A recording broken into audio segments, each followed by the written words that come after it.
There was a series of impacts that we looked at in the staff report. Probably the most significant was the project's impacts on ESHA.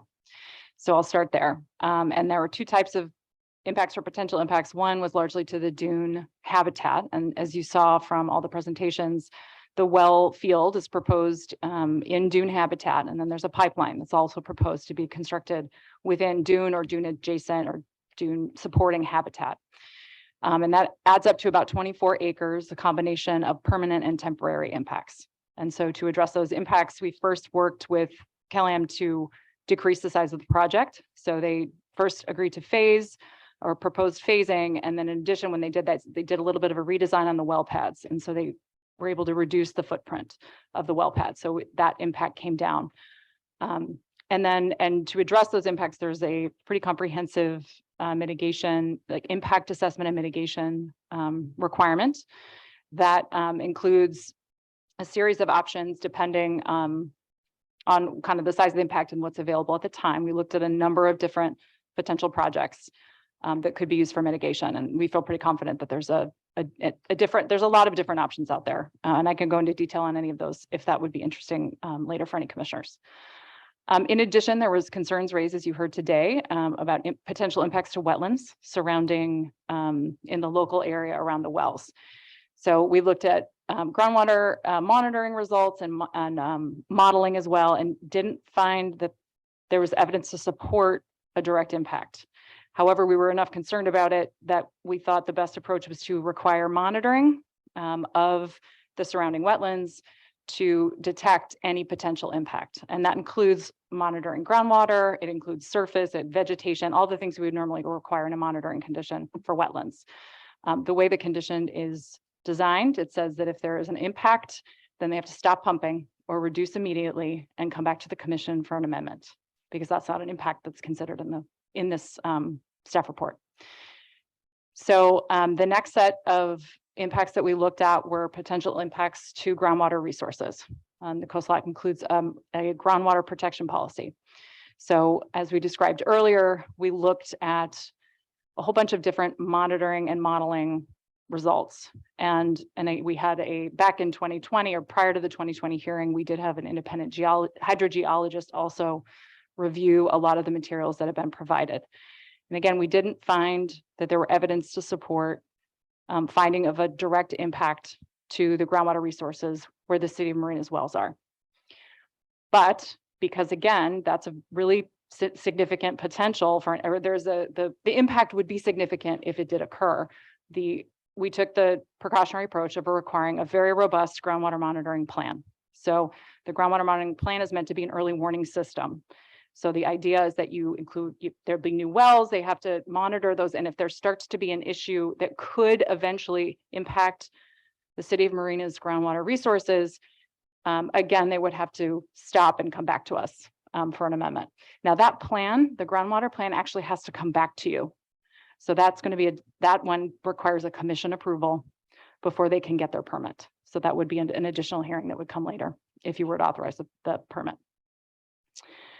And then there, of course, are environmental justice impacts. That was the other significant impact. And that was, I think, very well described all throughout the day. You heard about that from our staff. You heard about it from the communities here. And we focused sort of on two types of impacts, and that was impacts to low income ratepayers and impacts to the City of Marina residents and community. And I think that's been well described. So I'm not going to go into more detail, but of course, we're happy to if you'd like. And then the other kind of, there were also, looked at impacts related to energy consumption and greenhouse gases, marine resources, public access, and a few other things that, again, if anybody wants, I can go into detail, but the one last policy I really want to make sure that I covered was the coastal dependent industrial facility override. Because as I mentioned before, there are impacts to ESHA. Those impacts are not allowable under the Coastal Act because it is not a resource dependent use. So, but because it is a coastal dependent industrial facility, there is a policy in the Coastal Act that allows the commission to approve the project nonetheless if it passes 3 tests. And it's those 3 tests that get to a lot of the other discussion that was you heard today. So we look at alternatives, we look at the public welfare, and we look at mitigation, whether it's adequately mitigated. And so the discussion around need and rates kind of goes into that public welfare discussion. And that's sort of where that ties into our staff report and our analysis. So the CPUC has primary authority to set rates. They have the authority to set rates in the state. And so where we look at, and that's, you know, that is their authority. Where we looked at it had to do with both our environmental justice policy and how rate increases could affect environmental justice communities, and also looking at it from that public welfare in general. But we were really more focused on ensuring that low-income ratepayers didn't see increases that were too great, and that's up for debate. As you saw, CalAm has proposed a $10 cap on those rates for 5 years, and then they're going to bring a bunch of programs to the CPUC, and with the goal of making it cost neutral for low-income ratepayers. But that's where we sort of focused our analysis of rates, but of course, the CPUC also has to approve the project. And so we conditioned our approval on the CPUC approval. So the permit, CalAm would not be able to receive their permit. We wouldn't issue a permit until the CPUC provided its own authorization. Does the CPUC actually kind of define what numbers are going to be used for supply and demand? They do, I believe. They determine if a project is needed. So they're the ultimate decider, so to speak. That's Okay, correct. and then- There is a current proceeding right now that has been referred to the State Water Resources Control Board. This is a result of a pending lawsuit that the City of Marina filed against CalAm. And so as part of that, the judge referred a number of questions to the State Water Board to resolve. And they relate to the question of water rights. Does CalAm have the right to extract the water they need for this project? And it also relates to the claims that the city has made about a potential harm to their groundwater resources. And so once the State Water Resources Board concludes that proceeding, their finding will go back to the trial court. And then the trial court will review that, and it's not binding on the trial court, but the trial court can rely on it, and then the trial court will issue its ruling. And so we have a condition included in special condition 1 that we need to have either a final disposition of that case or a final judgment, or we have the State Water Board's decision, and we get to look at that. And if it's based on substantial evidence that we find it's reasonable to conclude that CalAm has the ability to get the water rights they need for the project, then we can give them the approval based on that proceeding. You know, this resources secretary has a seat on this commission and others, I think, to ensure connectivity, context, coherence to the decisions that we're making. You all are obviously expert in really understanding how we protect the coast and its communities and how we interpret and activate the Coastal Act. And I've learned a lot today. I want to share a little perspective from where I sit in the resources agency and in the state, and really bring in two areas for discussion. One obviously is water supply, and the other is climate change. I think we all recognize that California is experiencing among the worst and most intense effects of climate change of any place in the world. I actually never thought that I'd spend a majority of this job focused on responding to these emergencies. Consider that we've lost 7% of our state in the last few years to wildfire. In September, we had the longest and hottest heat wave in the state's history. We are now into our 4th year, as you heard today, of the worst drought in modern record. 8 of the last 11 years have been extreme drought years. As it relates to water supply, even more concerning than the current drought is what scientists are identifying as aridification, or as a result of hotter temperatures, a hotter and drier climate across the American West. What does that mean? We are experiencing hotter winters, less snowpack, hotter spring, summer, fall. More of that snowpack and that rain that does fall is absorbing into very dry soils and evaporating into the atmosphere. And to alarming effect. 2 years ago in 2020, our largest state-operated reservoir in Oroville received about 30% of the inflow into its reservoir that we would have anticipated based on the snowpack that did fall. In other words, we base our predictions over a 100-year hydrograph, and we are receiving significantly less water supply from the precipitation that falls because of the hotter and drier climate. And that is alarming. So alarming that we actually this summer decided to update a water plan, what we call our water resilience portfolio that we just completed just a couple of years ago, to a more distilled, more urgently focused strategy that you heard about today. And that's what we know as our hotter and drier strategy. How do we actually protect our water supply in a hotter and drier future? And what's really scary is our scientists, and there's plenty of information on this, predict that within the next 20 years, by 2040, we're going to lose 10% of our water supply as a result of the hotter and drier climate. We're going to have our droughts, we're going to have our wet years, but on average, over time, we're going to lose 10% of that water supply. So our strategy now, this urgent focus, we would call it almost an emergency strategy, is focused on supplanting 6 to 9 million acre feet of water. And that's why you've heard about this strategy being multifaceted, almost in all of the above. We sort of have a loading order on water that's relevant to this discussion. First and foremost, conserve water, find efficiencies and reduce waste, maximize water recycling. In rural areas, recharge our groundwater basins. In urban areas, capture stormwater. And yes, where appropriate and needed, desalination. So I come to this discussion here today with some level of urgency and more engagement than we've had in the past. Because from our perspective, we simply can't move slow. The status quo is untenable if we're going to actually continue to prosper and grow in California. Just this week, the Washington Post published a long-form story on the water crisis right now across California, where communities are actually running out of water. And that story was about rural communities in the Central Valley. But consider that in Greater Los Angeles, 6 million people this summer were on water rationing as a result of significant water cuts. Some water agencies had to reduce their water by 35% this summer. We're very concerned about coastal regions like the one we find ourselves in here today because they are not connected to water supply in other parts of the state. And so they are less connected, less diversified than other parts of the state. So that's the context that I want to infuse this conversation with. We are not facing an approaching crisis on water in the state. We are facing a current crisis. And if you consider this region, as you heard from so many, water supply has always been a concern in this region because it is so isolated and it depends on that coastal river that's been taxed. So I come to this even more worried for this region, given where the hydrology is headed. And I think Executive Officer Ainsworth put it really well.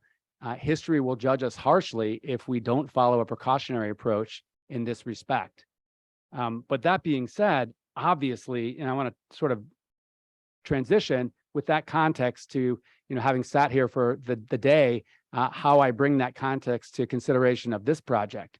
Obviously, there are tremendously complicated issues and a lot of historic conflict on water on this peninsula. Many people refer to it as water wars that have been lasting decades. And regardless of the decision we make here tonight, we're not going to solve those. We're not going to solve those broader issues.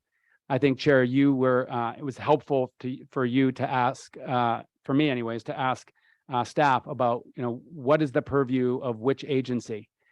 Certainly, there's active litigation on water rights and concerns on that front. And as I understand it, one of the conditions in the proposed permit, is for that issue to be adjudicated before a project could move forward. We obviously have the State Water Resources Control Board also involved in that to really understand who has the water rights to use what water. So I think that's one decision we don't make here tonight. The other is an elephant in the room, which is this question around who manages this water supply in the future, and this effort to municipalize management. And I want to just call that out as an issue, but I'll also suggest that that's not before us in this coastal development permit. As I understand it, there's a process through the LAFCO potential eminent domain action, and what we can all conclude is going to be significant litigation. But again, while important, and that will be a question that this set of communities answers, I don't believe that's a question that we're working to answer tonight. So where do we stand with water supply, from my view, as somebody who doesn't live here or work here, but is concerned? Obviously, there's dependence on the Carmel River, and that is meaning that an endangered species isn't able to use the Carmel River. Big problem for all of us. At the same time, I worry about the Carmel River's ability to produce reliable water moving forward, given that hydrology that I summarized. Obviously, there's a moratorium on new connections, and that's created a de facto housing moratorium at a time when our state leaders, and I would say local leaders, are really interested in building more housing to address affordability. There's a complicated set of issues regarding the seaside groundwater basin that I can't fully claim to understand, but that's something that's I'm concerned about too, based on the dependence that this region has on that groundwater basin and the need to recharge that basin. And then lastly, I think everyone, and I think that's something that everybody, well, not everybody necessarily, but most folks that we heard from today agree, more water is needed. This is not a situation where folks are arguing that the situation is in a good place. And there is rightly focus on expanding recycled water. That's a major priority of ours. We're spending billions of dollars supporting these local projects. At the same time, because there's no importation of water's not coming into the region, the source water is groundwater that gets used and recycled. And so the question is, if you're not using the Carmel River and you're not desalinating water, how are you you're only getting new water from recharging those basins in increasingly variable and undependable hydrology. And that's really quite worrisome. So then this comes to this question of need and complicated modeling differences of opinion. But in this case, we have multiple state bodies that have done estimates or reviewed all of the estimates, the analyses of need, and identified that this project is needed. And that's the independent public advocate at the CPUC, the Department of Water Resources, the Coastal Commission staff in doing its own analysis. I believe the CPUC in the past concluded that such a project was needed when a proposal was before it. But again, and importantly, the CPUC will next do a deep dive in understanding the supply and demand for water. And that will be another approval that this project needs. And then as I get to the end of my thinking here, we think about what we want desal to be. And you all have proved that all desal is not created equal. You proved that earlier this year by denying a project. You just approved a project. It depends on the design of the project, its need, and the certain conditions. And in this case, we have a situation where the water agencies are pursuing essentially all manner of water. They've got incredible efficiency and conservation. They've got an incredible rate structure. They're expanding water recycling. They're working to recharge groundwater basins. And desal is sort of the path of last resort here. And I would argue necessary. Remarkable today in all of the testimony, we didn't hear concerns around impacts on almost no concerns on impacts on ocean resources because this is a well-designed project that complies with the ocean plan, which is, I think, quite important to us at the commission. And then we heard that as it relates to the energy footprint that there is availability and hopefully a commitment from, I believe, a commitment from CalAm to utilize 100% renewable energy for the project. And then lastly, the ability to end reliance on the Carmel River is incredible and long overdue. But make no mistake, there's impacts. And I think a lot of what we'll probably talk about is how do we address impacts on the city of Marina. This is a challenging set of facts that this viable project happens in a community that doesn't benefit from it, that's historically burdened by myriad impacts. And that's a real issue. And I appreciate the executive officer acknowledging it as such.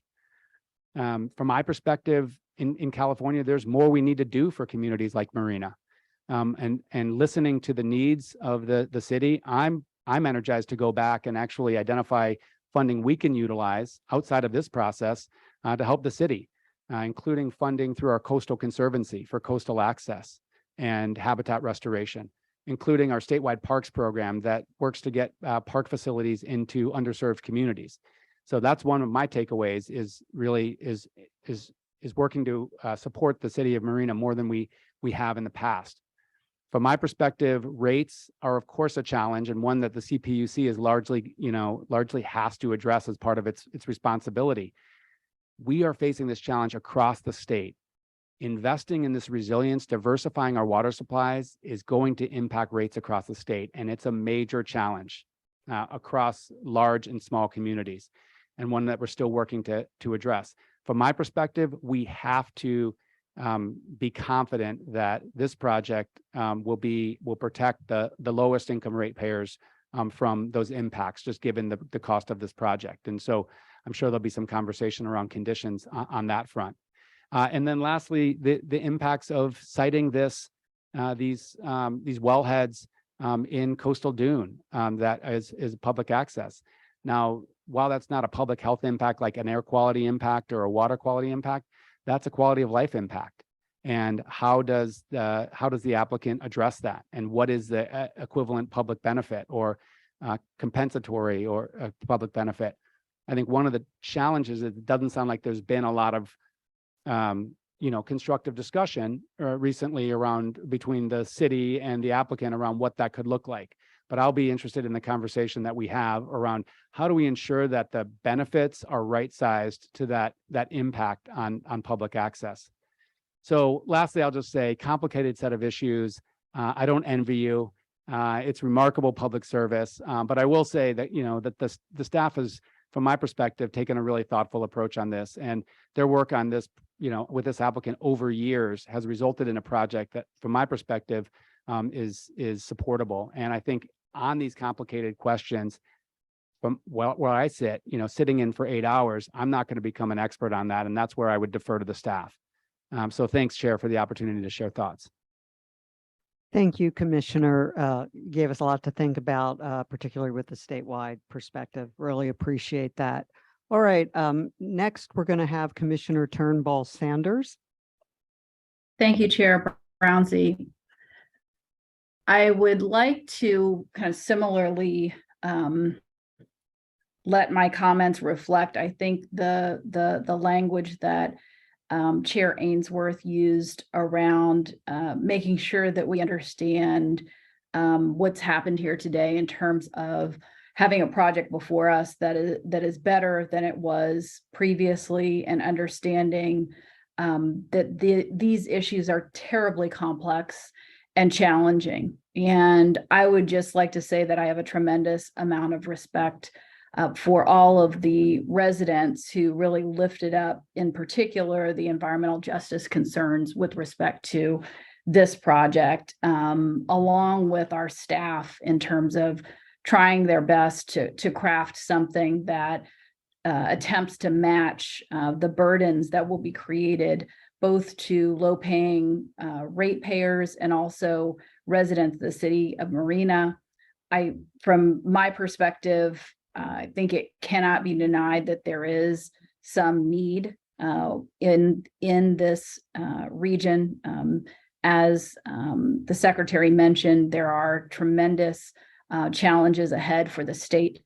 And the part that I'm extremely concerned about is, do the burdens that both the low-income ratepayers will be subjected to and the city of Marina match what is being conditioned here? I think one of the things that we heard from the city of Marina and from residents was that the outreach on this project left something to be desired. We heard from residents that outreach started in July at the earliest, potentially even as late as August.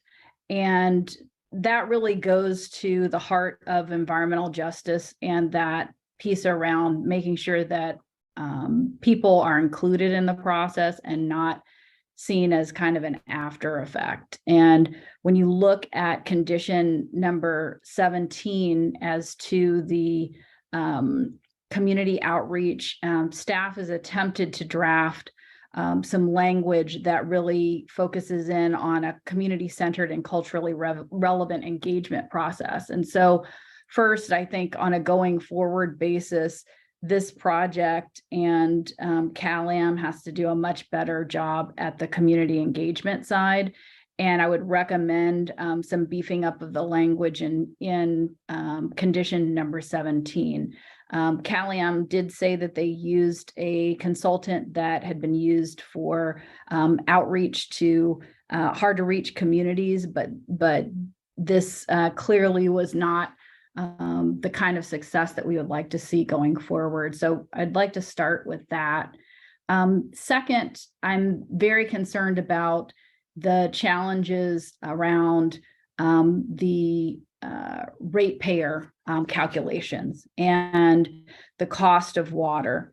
Looking at the commitment by CalAm to cap the cost of water to a $10 increase for low-income ratepayers for 5 years is a good start, but I think that my recommendation would be to extend that out to indefinitely until that system is replaced by CPUC standards.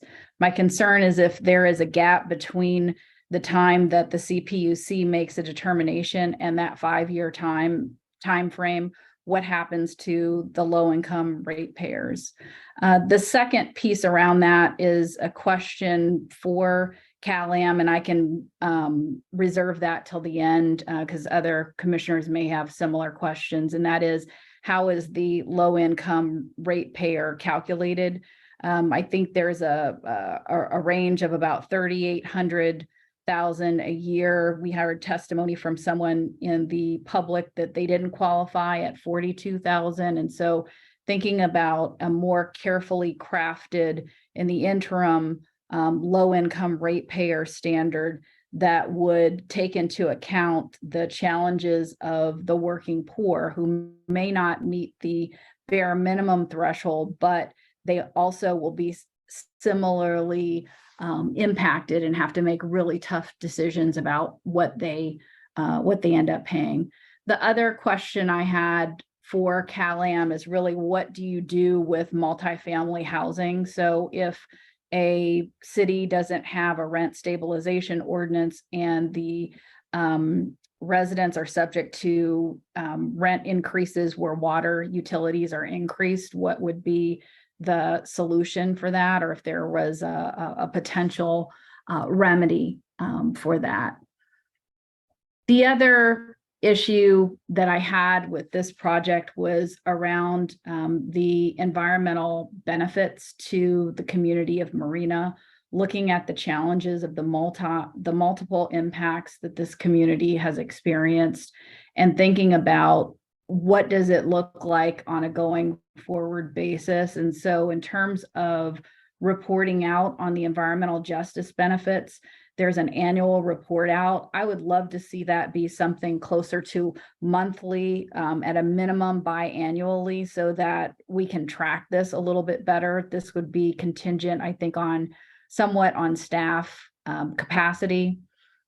There's a provision in that special condition number 16, where I think there's a language in the second bullet that says all measures taken to enroll additional ratepayers into the applicant's customer assistance and low-income ratepayer assistant programs, including the number and percentage of customers enrolled. I would add, with the goal of enrollment in proportion to the low-income demographics for the ratepayers in the cities or areas that are served, because it's one thing to offer a program, it's another thing to look at its actual effectiveness for the ratepayers. The other challenge that I had with this project is really looking at the impacts of the construction and the dune habitat with respect to the ESHA and specifically access. And CalAm is proposing a $1 million mitigation fee that would be used by the public to help support residents.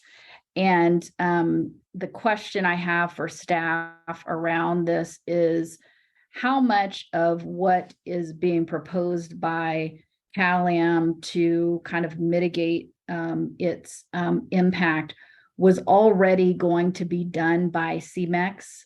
So I guess the question is really around,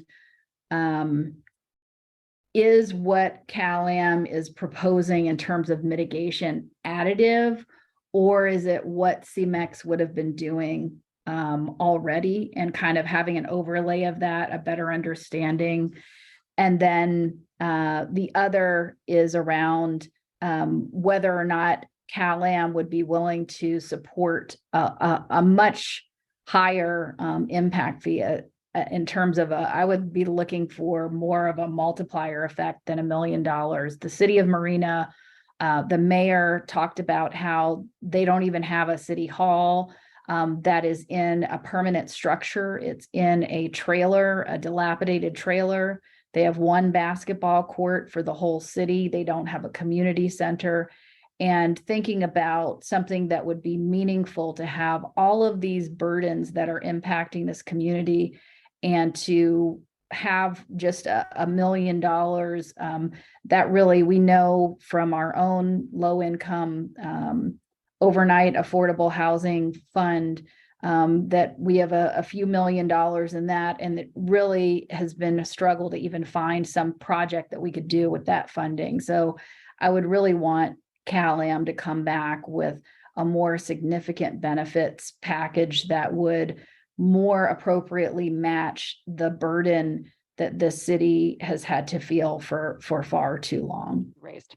So in the community engagement and public access plans and implementation, one suggestion that we had, and I think you did mention this specifically about the consultant that was used, was to add a requirement that the engagement plan be developed by a neutral third party, and that neutral third party be selected and approved by the executive director in consultation with the city, to ensure that any process that goes forward is one that the city feels comfortable engaging in.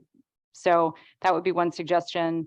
And in addition to just the development of the engagement plan, but the workshops that are required in Part B, we thought it might be wise to provide for neutral third-party facilitation of those workshops as well. And then I think the second part of that condition has to do with the public access and amenities plan. And there are kind of two different types of public access and amenities that were contemplated, and the condition was, I guess, a little bit vague on what that was. So we were trying to think of how we could add some detail to that. So we added in some of the draft language we were talking about is some being specific about the fact that plan included two components, and one was a public access and amenities plan for the City of Marina, and one was a plan for describing how the applicant's project site would be connected into the larger planning efforts for the CEMEX site. And I'll talk on that in a minute, that the CEMEX piece of it, there's more to say there, and you had questions about restoration.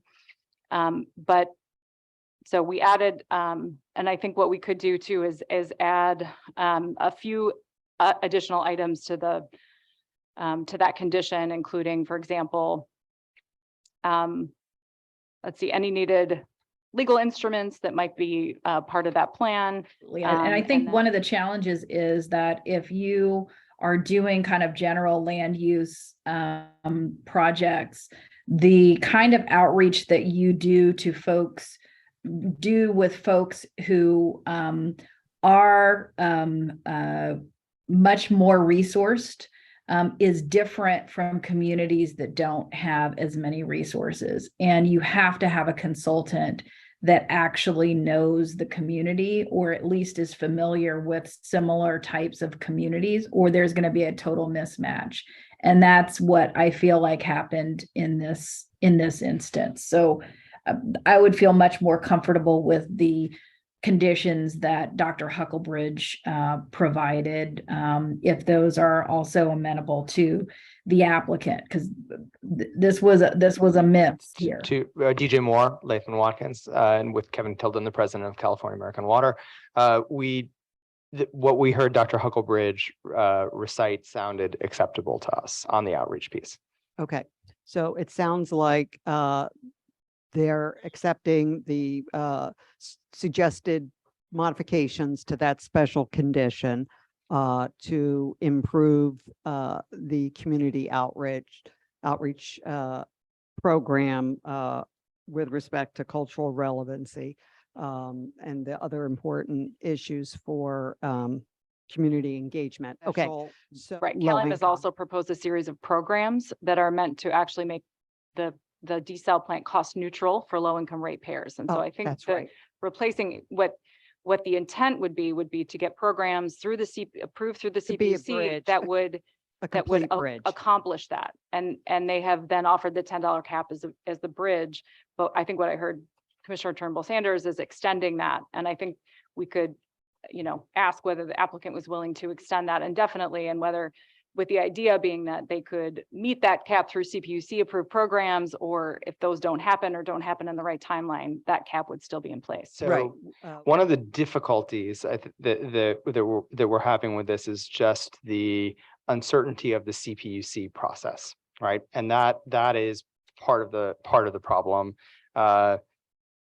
I think one of the things that would be very helpful and that we would certainly appreciate from this commission would be support, actually from the commission in the CPUC process for our low income rate programs to get approved, right? Because again, getting it through the process and meeting the commission's intent is going to be very, very important here. So my only fear is just exactly how we sort of tie this to the CPUC program approval. Well, do you understand the concept, which is that ratepayers won't be, low-income ratepayers won't be exposed Right. to higher rates until there is an approved CPUC program? It would seem to me that that the CPUC would be motivated, right, especially if the company is advocating to approve such a program, to be responsive to the increased costs of the desal on their low income. Because I think there are some other elements that Commissioner has raised with respect to just some of the elements of the program. What's the income level? How do you get behind the meter for multifamily? Those kinds of things. But I think if we're looking for a commitment such that the low income ratepayers are not exposed during this hectic administrative proceeding process. What do you say? Understood. I mean, in broad strokes, yes, I just think that the language is important. It here. is. It is. But I think if you understand what I think Commissioner Turnbull Sanders, and I would imagine most of the commissioners sitting up here are concerned about and looking for is specifically that low-income ratepayers, that the $10 cap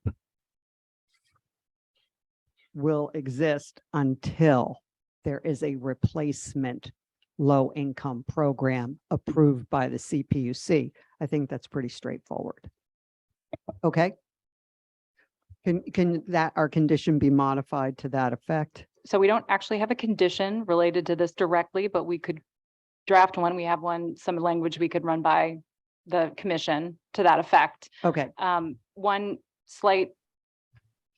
suggestion would be, so part of the issue, and we raise it in our staff report with the uncertainty of the CPUC process, is that they propose programs, but we don't actually know what the CPUC will approve and what potential rate increases could happen. So even if there are CPUC approved programs, we don't know what that's going to look like. Right. So one option to address that was the $10 cap could be extended just for the duration of the project. And that cap, so that would mean that low income ratepayers would not ever pay more than $10. And what if that could happen through CPUC approved programs, fantastic.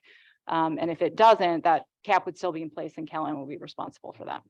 Does that make more sense to the applicant? You're saying during the duration of the term of the permit. The term of the permit. Yes. Yeah, so I'm very clear on and we're all in support. I think what we're saying is, as much as we believe the PUC will like this approach, they don't always act quite quickly on everything we ask. We're asking, it would be helpful if the commission supported this with us also. But we are willing to Right. commit to that today.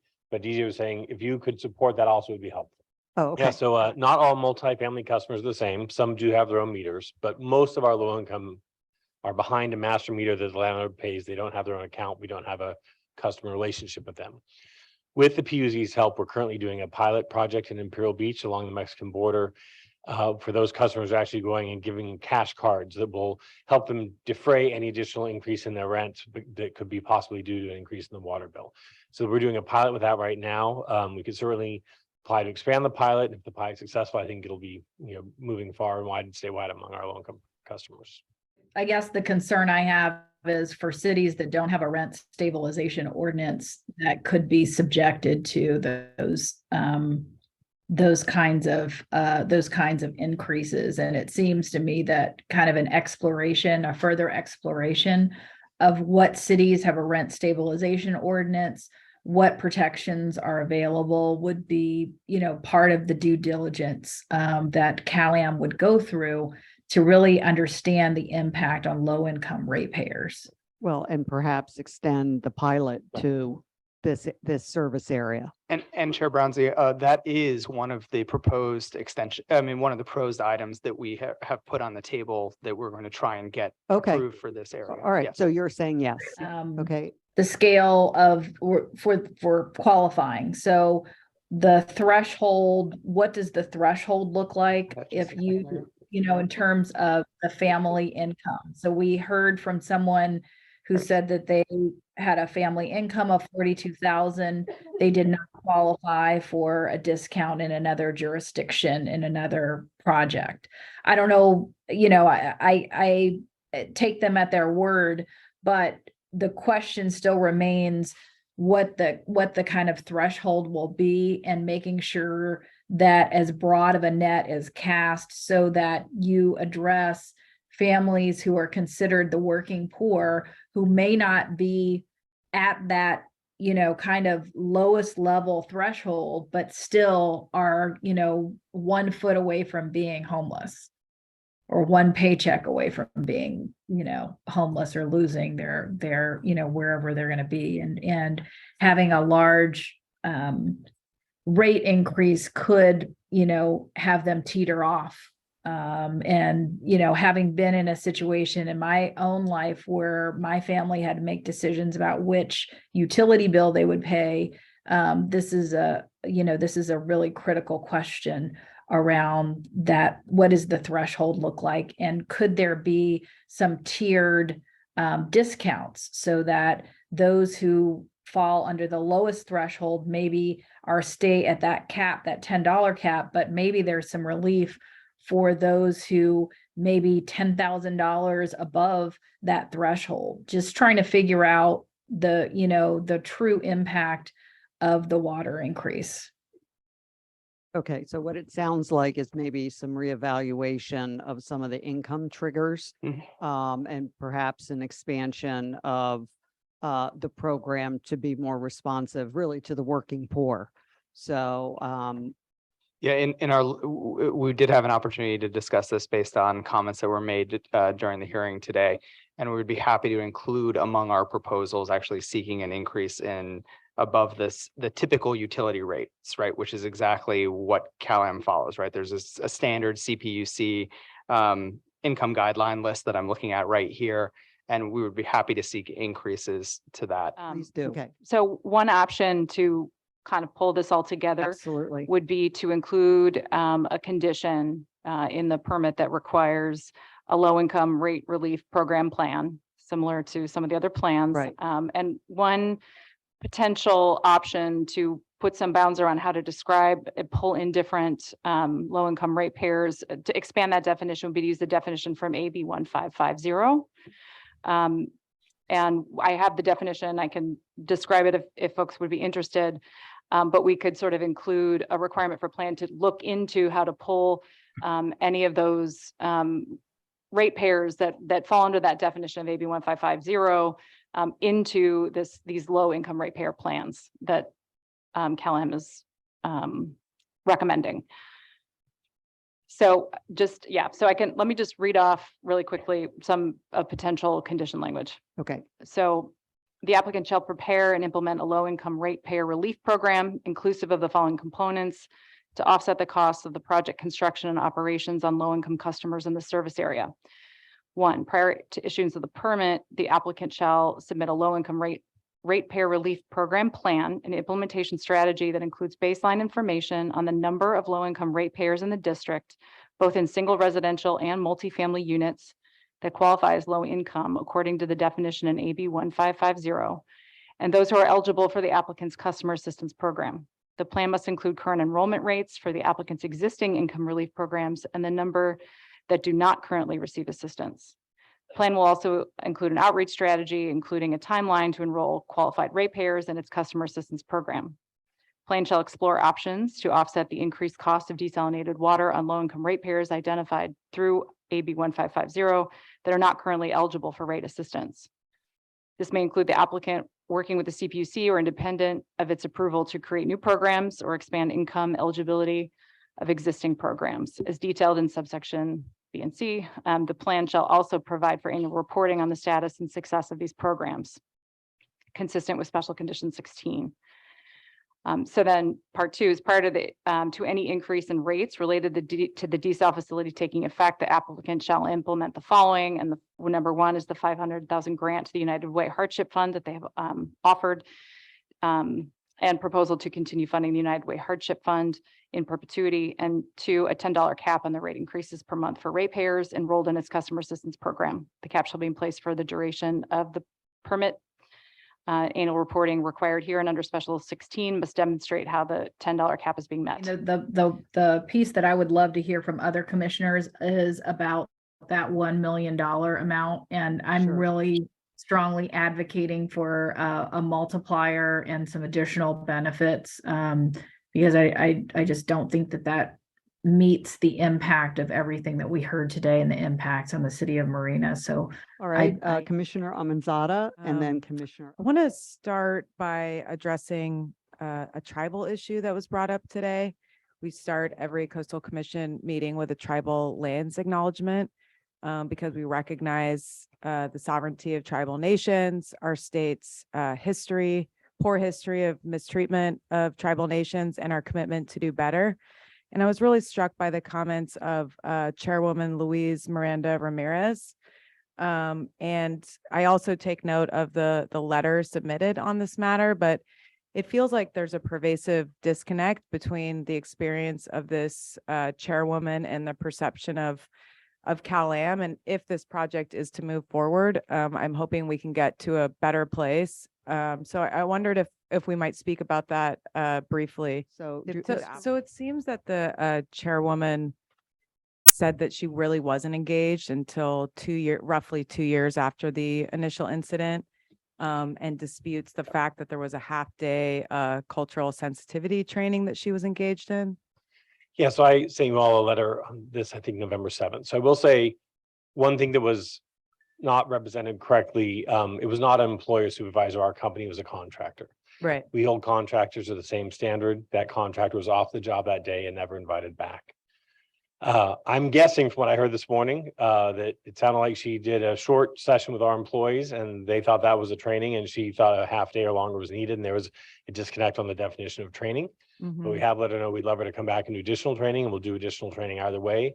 As I said in the letter, it's counter to all the values of our company. We're very saddened that happened, and we'll make sure to the extent we can that it won't happen again. Could we get a commitment for a compensated, meaningful cultural training by this person? Of course. And I wonder too if there would be openness to just an apology, just because she appeared very much today like she continued to feel disrespected, and I know that's not the spirit with which any of us want to undertake this It's certainly project. not anything we intended to ever do. So yes, of course. Okay, thank you so much. Okay, Commissioner Escalante? Does the CPUC or the State Water Board have the same statutory mandate to address environmental justice like the Coastal Commission? That is a I good don't know. question. I don't either, but I'm not aware of them having a mandate in that way. But I don't know for sure. Commissioner Crowfoot? I could say with certainty that it's not the same environmental justice policy as the Coastal Commission. I know that the State Water Resources Control Board actually does have a set of policies, commitments, standards as it relates to equity and inclusion and environmental justice. But I wouldn't think it's the exact same as the environmental justice policy, but we could certainly provide that to you. I know that's been a major priority over the last few years for the Water Board, like it has been for the Coastal Commission, is to institutionalize those principles and priorities within the work. And I'm not sure if the CPUC has such an environmental justice policy, but could certainly get back to you on that. Thank you. Yeah, I worry about that lacking. And on those ends, what is, I don't know who could answer this. What is the plan to tighten the system to maximize efficiency and reduce water loss in agricultural sector in Monterey County? Who could answer that? So that is a water board or a local agency. Do you guys know the answer? Not with respect to agriculture. I could tell you about CalAM system loss reduction. Okay. Would you like some more information on that? It's helpful. We don't have agriculture users abusing water from the Desal plant. If that's the basis of the question. I just feel like we're responding to a situation that was caused because of an overdraft of groundwater by agriculture, right? So, and I understand, and congratulations to Monterey and CalAM for all your efficiency and your water loss, your good numbers on that. But I'm asking about ag, because while the cities and the towns might be really tight, ag might still be wasting or using water inefficiently. Maybe a question staff could direct to the Monterey County Water Resources Agency. Question from the speaker brought something up. Why are we not considering the expansion of the existing desal plant that you already have? The existing desalination plant that is owned by Sand City but leased by us is 300 acre feet. It's much smaller. And it's the everything, the size of it, it could not be expanded in that location. But is it Yes. operated at full capacity? So there are a number of issues with the Sand City plan, including the wells can't operate at, the maximum capacity. So it is being operated efficiently, but it was sized to be able to produce more. Hello, I'm Chris Cook. I'm Director of Operations for California American Water. And we've been operating the Sand City desalination plant for a little bit over a decade. The way that plant has been permitted since the beginning is that it's a different type of desalination plant than the one that's proposed here. While it has vertical intake wells on the beach, its discharge is actually also in the sand in the beach. So because the discharge is in the sand in the beach, it has what you call TDS, or total dissolved solid limits, like levels of salt that you cannot exceed. And so when you have that exceedance just based on what the intake is, the ratio of salt versus fresh water, when you exceed that for the plant on the discharge, you have to turn off the plant until the intake recharges with a certain amount of fresh water. So on the other hand, with this plant, you actually want a higher salinity level and you have an open water outfall that would be proposed. So it's a completely different design than the Sand City one. And I think the other question Commissioner Escalante had was, why couldn't it be expanded there? So I think as President Kevin Tilden mentioned, this is a 300 acre foot plant. What we're looking at is more like in the like 5,000 acre foot range. So it's exponentially more. This is kind of a plant the size of, it looks like a house on a block of a neighborhood. It's a very small plant. And then even with the subsurface, what I've heard is that the subsurface there would be challenging along the beach to have both those vertical intake and it doesn't have an existing outfall right there like we have the opportunity with Monterey One water to be I able to see. have. Recently in the news, I think it was today or yesterday, we read about LADWP agreeing, the board agreeing to do something pretty extraordinary for their low income, fixed income, and folks who are having financial hardships, they're ratepayers. Would you consider sort of setting up a program like that would prevent sort of shut-offs for the most vulnerable and try to replicate a program like that or propose it to the CPUC? Yeah, so I'll say when COVID came along, we were the first company to stop shutting off customers who did not pay because we knew water is essential for health and welfare. I don't believe we started doing shut-offs again yet. And yeah, we're open to discussion on anything like that. So if there's such a letter from the commission, I think, I would like to add something like that. I feel like there's a lot of stuff that we don't know and a lot of uncertainty. And I keep going back to the question, why are we, the commission, hearing this now as opposed to waiting until the CPUC and the water board and legal and the courts have these 3 at least outstanding items that we are sort of, hoping that will all work out. So why are we here today? So, this project has been in the permitting phase for a decade. And, we believe the need is real and the project does need to continue to move forward. One of the very important things that's notable in this permit is it's got actually a longer duration because there are so many implementing plans that need to get put into place so that we can actually, get the permit issued. So there's actually 5 years opposed to the commission's normal 2-year timeline, just because there were unanswered questions from an environmental perspective that the commission wanted to get answered. So we want to get those underway and get the process going, get the groundwater monitoring going, consult with the City of Marina to get and Marina Coast rather to get that groundwater plan moving, create the plan on the vernal ponds, get all of those pieces in place while the rest of this is all playing out. So we don't end up in a dire situation where we don't have enough water to meet demand. Thank you. Maybe just for staff, if they have anything to add about the why. I just feel like, making decisions on a lot of unknowns still. So I think from our perspective, it's a more mundane answer. We have a completed application and we need under permit streamlining, had to bring it before you within 6 months. And that's what brings us here today, specifically for this process. We felt we had enough information to do a Coastal Act analysis of this project at this time. You are absolutely right that there are lots of other steps. And often this commission acts at the end. And this is just not one of those cases. It doesn't happen all the time, but it is unusual.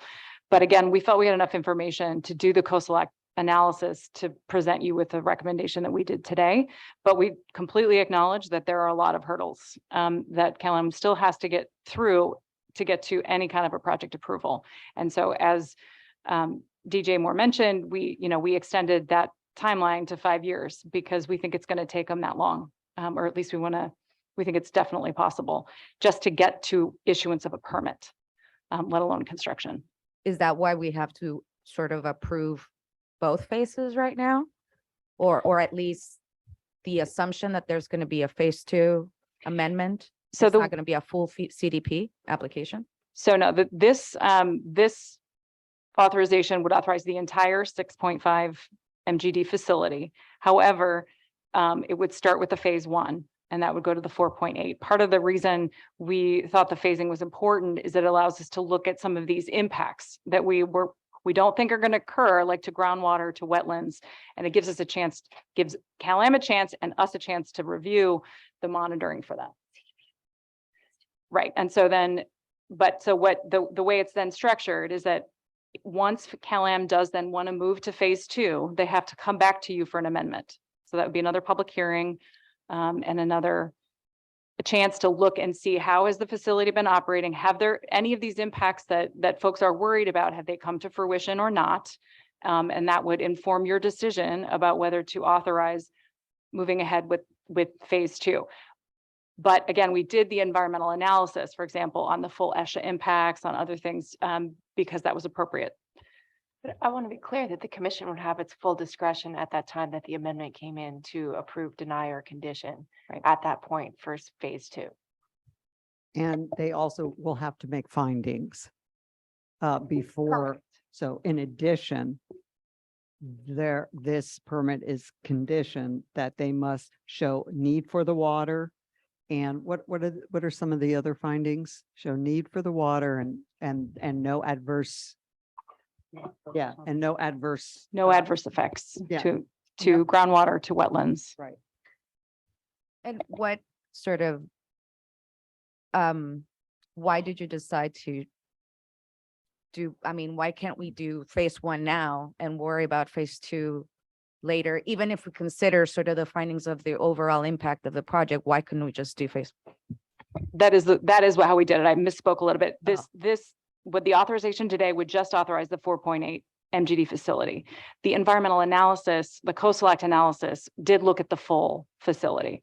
But so I misspoke. You're correct. It would only authorize the 4.8 MGD facility, and you would have full discretion if and when it comes to that point, whether to move to the second phase. Okay, thank you.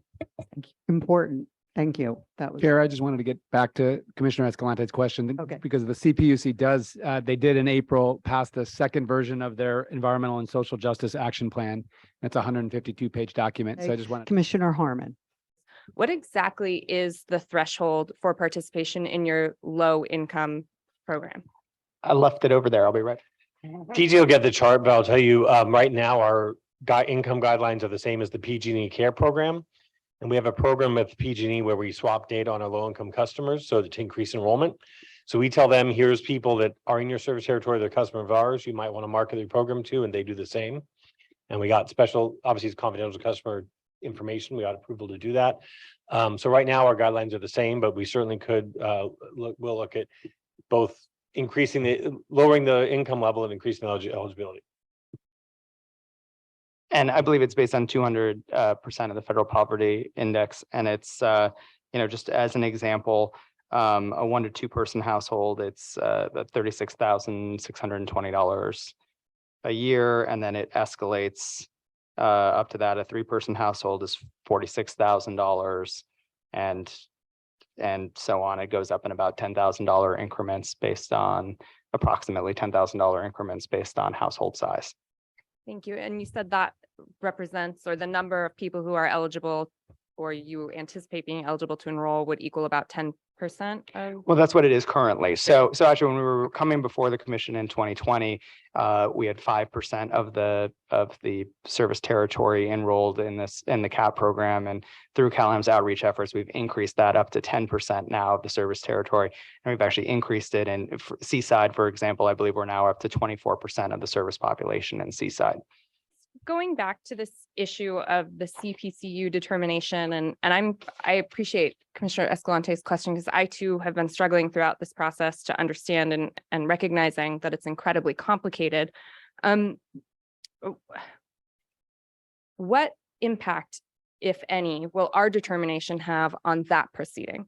So I'm trying to understand, do they run in parallel but are siloed, or is there some implication by our decision tonight? That's, I guess, what I don't understand. And it seems that we have been thinking about them totally separately. I'm going to turn to our counsel Yeah. to answer that question. Commissioner, the 2 proceedings are largely siloed. So the CPUC is doing their need determination and they're reviewing the supply and demand estimates. We looked at that too independently because we needed to make sure the project qualified under the override provision where we look at the public welfare component. But our determination is not binding on the CPUC and doesn't affect it. We each do our own independent analysis. And in fact, we couldn't talk to the CPUC folks during this process because they're in the middle of their own proceeding. They are not allowed to speak to us. So that just gives you an example of the siloed Okay. So proceedings. another way of saying it might be, so while you have made your own independent assessment of the question of supply and demand, they simultaneously are making that assessment and it is not predicated on whatever we decide here today. That's correct. Okay, thank you. That's extremely helpful. I have really tried to confine my thinking as much as is possible, though admittedly it's been really difficult to do, to what are we tasked with doing under the Coastal Act. And I very much appreciated that framing really in the beginning and looking at that three-pronged test and whether those prongs are met. So I'm going to just sort of go through the first prong, as we've said over and over, is there no feasible, less damaging alternatives? And to me, the question there is this water needed? Is it necessary? And on that question, at least as it pertains to the supply and demand calculus, I do want to say that having heard all the testimony, had all the ex partes, read all the reports, I'm still not much closer to clarity than I was before. And I am really frustrated actually that we don't have that other determination and that we're conditioning the permit on that. It just seems to me a difficult space to be in. And I know our staff was in that same difficult place. I wish that we could all be singing from the same playbook today. I think the conversation would actually have been a lot easier if we were able to do that. That said, what I do know is that the drought that we are facing as a state, the drought that's being faced here on the peninsula is profound. And it's a level of drought that is going to tear apart communities if we're not proactive and if we're not pragmatic in preventing it. And I believe that is what our staff has tried to do here in making the recommendation, at least with regard to the supply and demand issue particularly. And ultimately, with regard to this question, I really have to lean on my belief and our staff's ability to take an appropriately balanced approach to that question of whether the water is needed. And, you know, it's clear, I think we've heard over and over that a drought-resistant water supply is necessary. And I like the solution that was laid out by our staff to condition, I think it was actually the first condition the issuance of this permit on the determination of the other bodies that include this specific question. I think that's a reasonable and measured view. And given the constraints we're under with regard to the timeline and the lived reality of our drought status here in the state of California, it's really sort of the best that we can do in the context of our purview. So that's a long-winded way of saying that I agree with our staff that this first prong has been met. On the second two prongs, denial would not be in the public welfare and the project is mitigated to the extent feasible. To me, we are in a much more difficult position vis-a-vis our policies with regard to environmental justice. I really appreciate the way Commissioner Turnbull Sanders framed this. Are the burdens that are being faced by these communities being matched with the conditions? Are the benefits that they receive at least approaching some level of commensurate status? And I think she touched on so many of the things that were really troubling me, and I want to just express my support.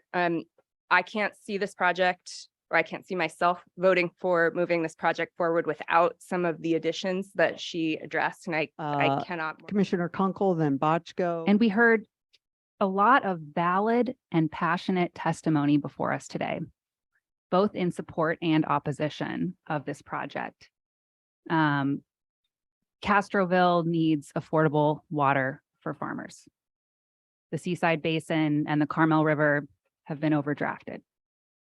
Affordable housing and living wage jobs are significant social justice issues. This moratorium has impacted the economy.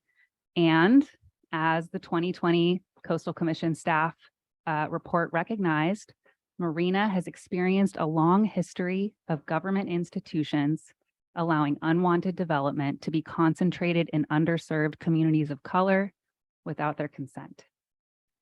Exorbitant water bills have the capacity to unhouse low-income residents.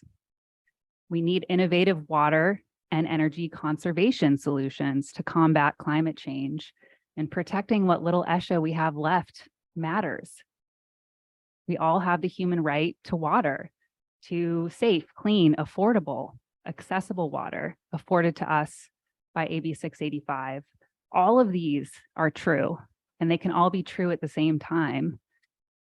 Controller Yee contends that we need a collaborative solution that addresses all of these valid concerns and does not create new problems and perpetuate historical discriminatory practices. California continues to experience exceptional climate change induced drought conditions throughout the state. Secretary Crowfoot explained that point, drove it down very well. It's clear that long-term water supply solutions are needed statewide. It's still not clear to me if in this region that long-term water supply, if it's already available to the region through the pure water expansion, or when exactly additional water is needed, or if this specific desalination project is the appropriate solution. So I realize CPUC will ultimately determine this, but it isn't clear to me that this project could certainly meet that override condition. And from my understanding, and please correct me if I'm wrong, staff, or maybe this is a question for CPUC, I don't think they're here. But it is possible that that moratorium could be lifted with the supply from pure water expansion, which would solve a lot of the complaints from the opposition. Are you aware of if it's possible? I think it's up to the regional board, is that right, to lift the moratorium? And it would be dependent on state board, sorry, it would be dependent on the water supply. So if they found there were adequate supplies, they could lift the moratorium, no matter what those supplies were. Certainly.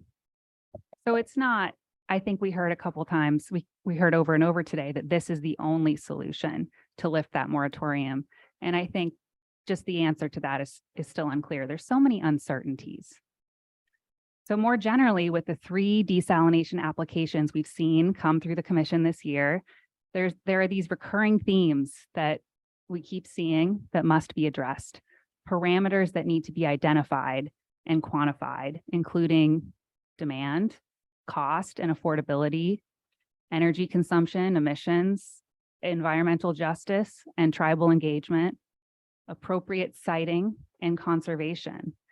And as Controller Yee has repeatedly stated, we need a robust statewide plan to site and evaluate water supply projects. We were thrilled to see the August California water supply strategy. We've talked about that a little bit today. The administration committed to guiding location of seawater desalination projects where they are cost effective and environmentally appropriate. It also requires the State Water Board, the Coastal Commission, DWR, and other state agencies, including the State Lands Commission, to develop criteria for siting of desalination facilities along the coast and recommending new standards to facilitate approval. This report is due in June of next year. So the timing of this consideration today with that report forthcoming is difficult and potentially premature. Without this statewide plan and parameters in place, we're continuing to just approve these piecemeal, setting potentially dangerous new precedent and a new baseline with each approval. Secretary Crowfoot, you talked about urgency, and I agree that this climate crisis is urgent, but urgency can create mistakes that we can't take back. I agree with the precautionary principle in theory, but the precautionary principle doesn't mean we should approve any water supply projects in spite of the impacts, especially with the possibility, and I know that this is still uncertain, but the possibility that pure water expansion may be enough for demand. Each decision we make has consequences, and we just must be thoughtful. The state must be thoughtful and responsible to consider irreversible impacts, particularly to historically excluded communities. And Doheny last month just provided such a good starting point to inspire how we can set up these statewide guidelines.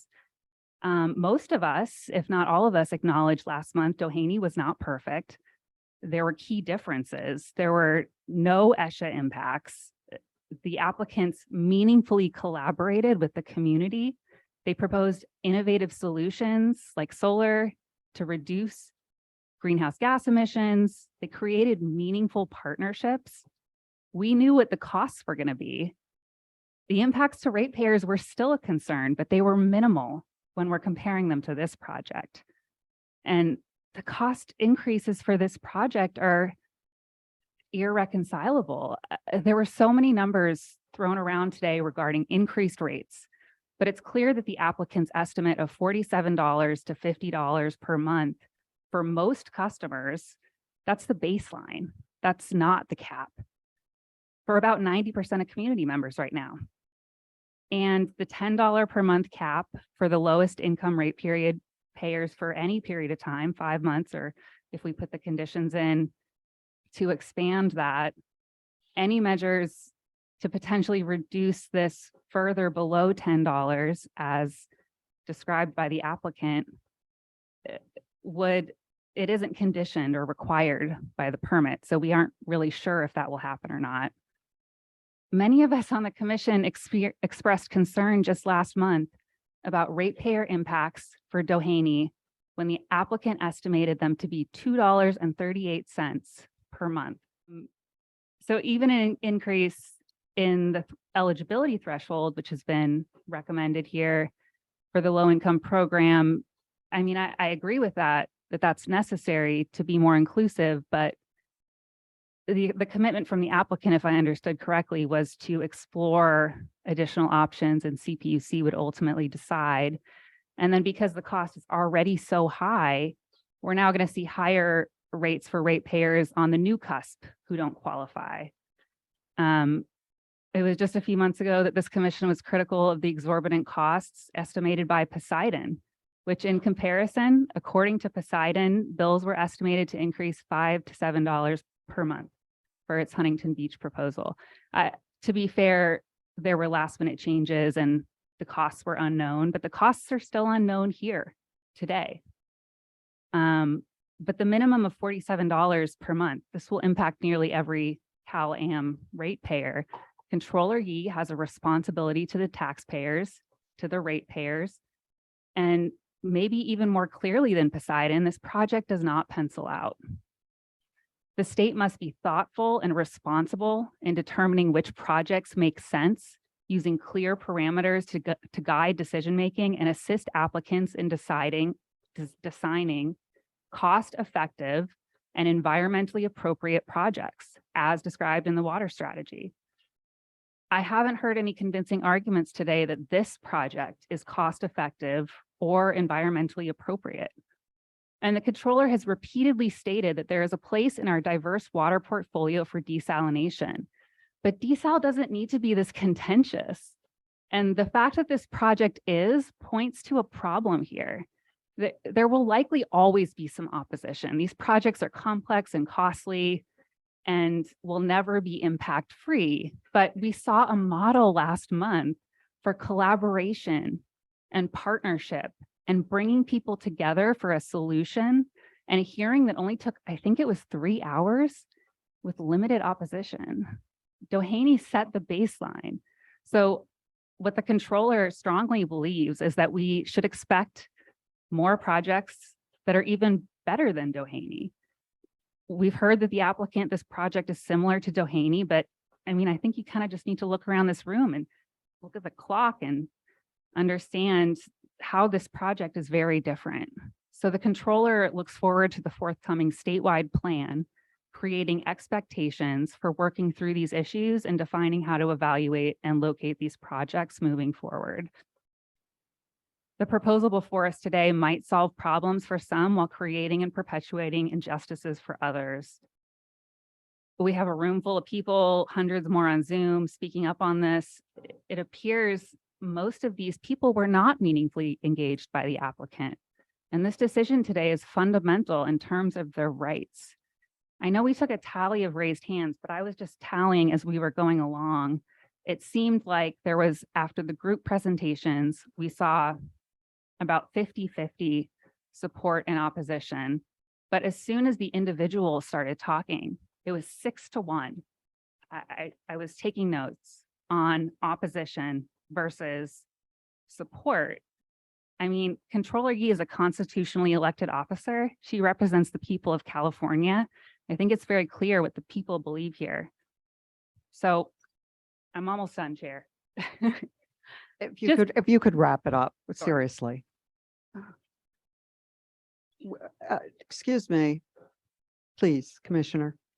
Just given the overwhelming opposition, especially from the City of Marina, the CalAm ratepayers and others who this project would affect, the moving testimony that we've heard today from both sides, and the uncertainties on if this project would actually resolve any of the issues in this region, the uncertainties that the applicant is concerned about with the CPUC process, the knowledge that it is absolutely possible to collaborate with and build trust in communities for a successful desal project, and of utmost importance to the controller, the risks of moving forward without the forthcoming statewide plan in place. The Honorable Controller Betty Yee respectfully disagrees with the staff recommendation. She strongly believes this project is not appropriate for approval at this time, and she encourages the commission to deny this project as proposed. Commissioner Bochco. So I have a couple questions that would affect my feelings for this project. First is this whole Measure J situation, which as I understand is in the courts. The citizens of the marina passed this measure. So it's all the CalAm service district. Great. And so they passed this thing that they wanted to buy and make public their water system, which I'm a big fan of. I believe in that. I don't think water should be a commodity for profit. It's too dangerous, I think. So how is that affecting what we're doing here today? I mean, I'd certainly like to know the outcome of that. Now, obviously, as you've conditioned it, if the court says, go screw yourself, then they're not going to be able to do it. But the problem with that is we know how slow courts are, and then we know how long appeals take. So in other words, we're sitting here saying, well, if the court's okay with this, then we'll be okay with this. But that's could be years and years from now. So how does that play out in the scenario of, needing water right away, 20 years, maybe we have water available and then we don't. I mean, how does that work? Commissioner, so the voters did approve Measure J. The issue is that the proposal didn't move past the LAFCO stage. The LAFCO is the Local Agency Formation Commission, and they are required by statute to review any change in public service. So what the water district was proposing to do, the Monterey Peninsula Water Management District, what they wanted to do was to become a retail supplier of water, which they are not right now. So in order to effectuate that change, they needed to get approval from the LAFCO. So that went before the LAFCO, and as part of that whole proceeding, there were different valuations of what it would cost for public acquisition of CalAm's water system in Monterey, the Monterey County. And there were very different valuations. So CalAm had a valuation at 1 billion. The water districts was at 500 million. These are rough numbers, but they were apart pretty substantially. Yeah. And so as part of that review, the LAFCO had to evaluate the financial feasibility of the district undertaking this public acquisition, whether they could do that.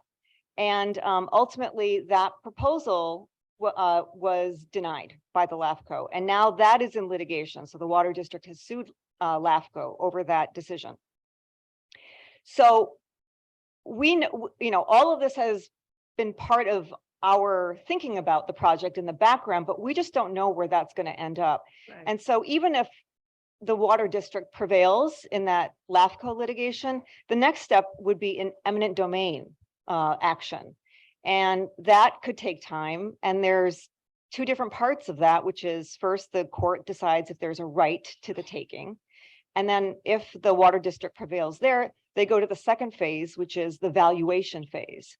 And it's when the eminent domain lawsuit is filed, that is when the valuation is relevant. So what is the valuation of CalAm's regional water supply at that point? So we don't know when that's going to be. Is that going to be 5 years from now when the litigation is finally underway? Is it going to be 10 years from now?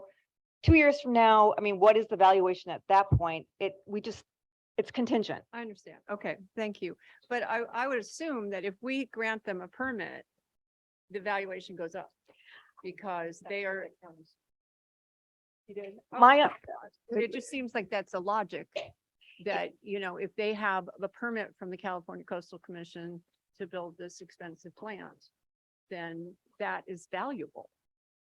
So the price would seem to go up, which in my mind, I'm only saying this because in my mind, I don't want us to be the one that throw the balance off. And I know other commissioners have expressed this, you know, does it affect the CPUC and et cetera? I'm concerned that we don't put the constituents of CalAm in a worse position because of us.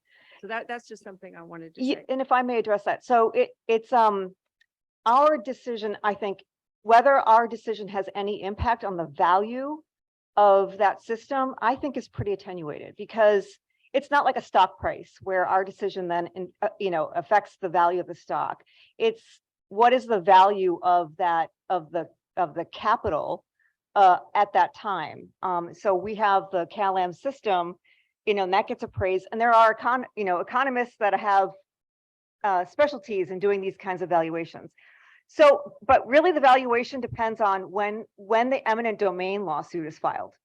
Thank you. I really appreciate it. And you are very knowledgeable about this and I am not. Okay. So, again, the idea of getting out in front of something is a good idea for expediency, but a lot of times I think it can have some damaging effects too. And I am confused as well about the need. So, and again, I know we're leaving that up to the state water board, but we've had experience in the past where they don't always do what is exactly in the statute. And I'm not accusing anybody of anything except to say that it's a little scary for us to just say, well, we're going to let them determine need completely without all the evaluations that we usually do, on our own. So that is frightening to me. And when I look at Castroville and I think, oh my God, these people need water. The question I had when listening to them is, let's assume we don't do the desal. What does happen to Castroville? Is there other, like the pure water expansion, which there seems to be every different size, shape, it's going to help, it's not going to help, it's huge, it's small, very difficult to track. So if there is no desal, this particular desal, could be other desals maybe in the future, but if there's not this one, is the pure water expansion capable of helping Castroville, or are they just totally separate off on their own in an island? Pure water expansion of the pure water project overall does have a component where part of the water could go to the Castroville seawater intrusion program. So depending on how much they produce, they're going to use some for CalAm, some for storage in the basin, some could go to the Castroville. But that's program. data that we could get in the same way we're waiting for data from for CalAm, right? From the pure water expansion, we can get that data from them. Yes, it wouldn't be the same purpose. It's not drinking water for Castroville. It's part of their seawater intrusion program, but it would be some But benefit. that's what they need, right? When you said it's not the same, isn't that what they need, is to replenish the aquifer? No, they need both drinking water and aquifer And so replenishment. then the expansion will not give them drinking water. It'll just give them. As I understand it, the pure water project provides water for their seawater intrusion prevention program, Prevention basically. program, So, but not drinking. so it's not necessarily drinking water that Okay. goes directly to the Okay. city. All right, thanks.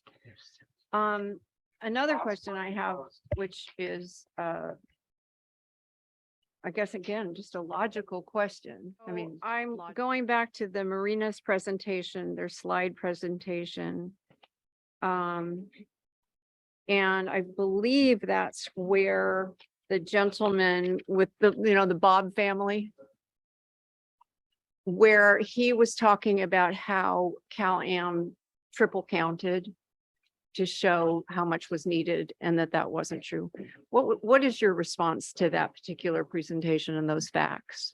That was an element of Cal-Am's projections that the Monterey Peninsula Water Management District pointed out.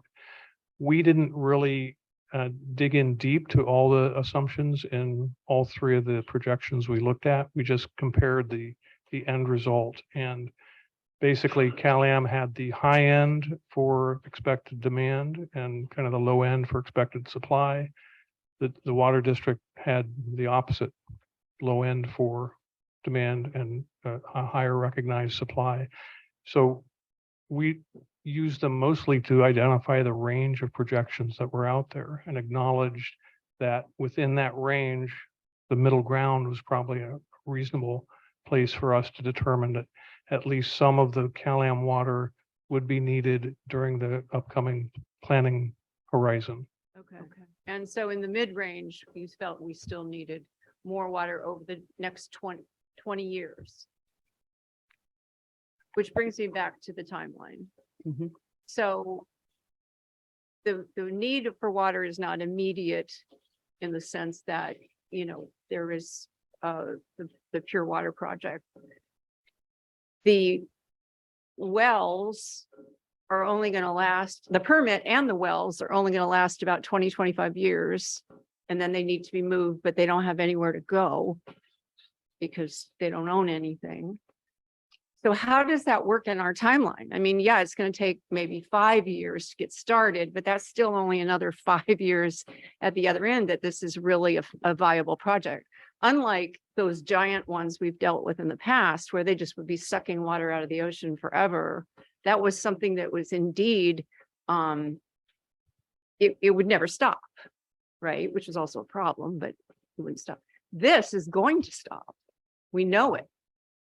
And it sounds like it's going to stop very shortly after all of this work and all this money has been spent.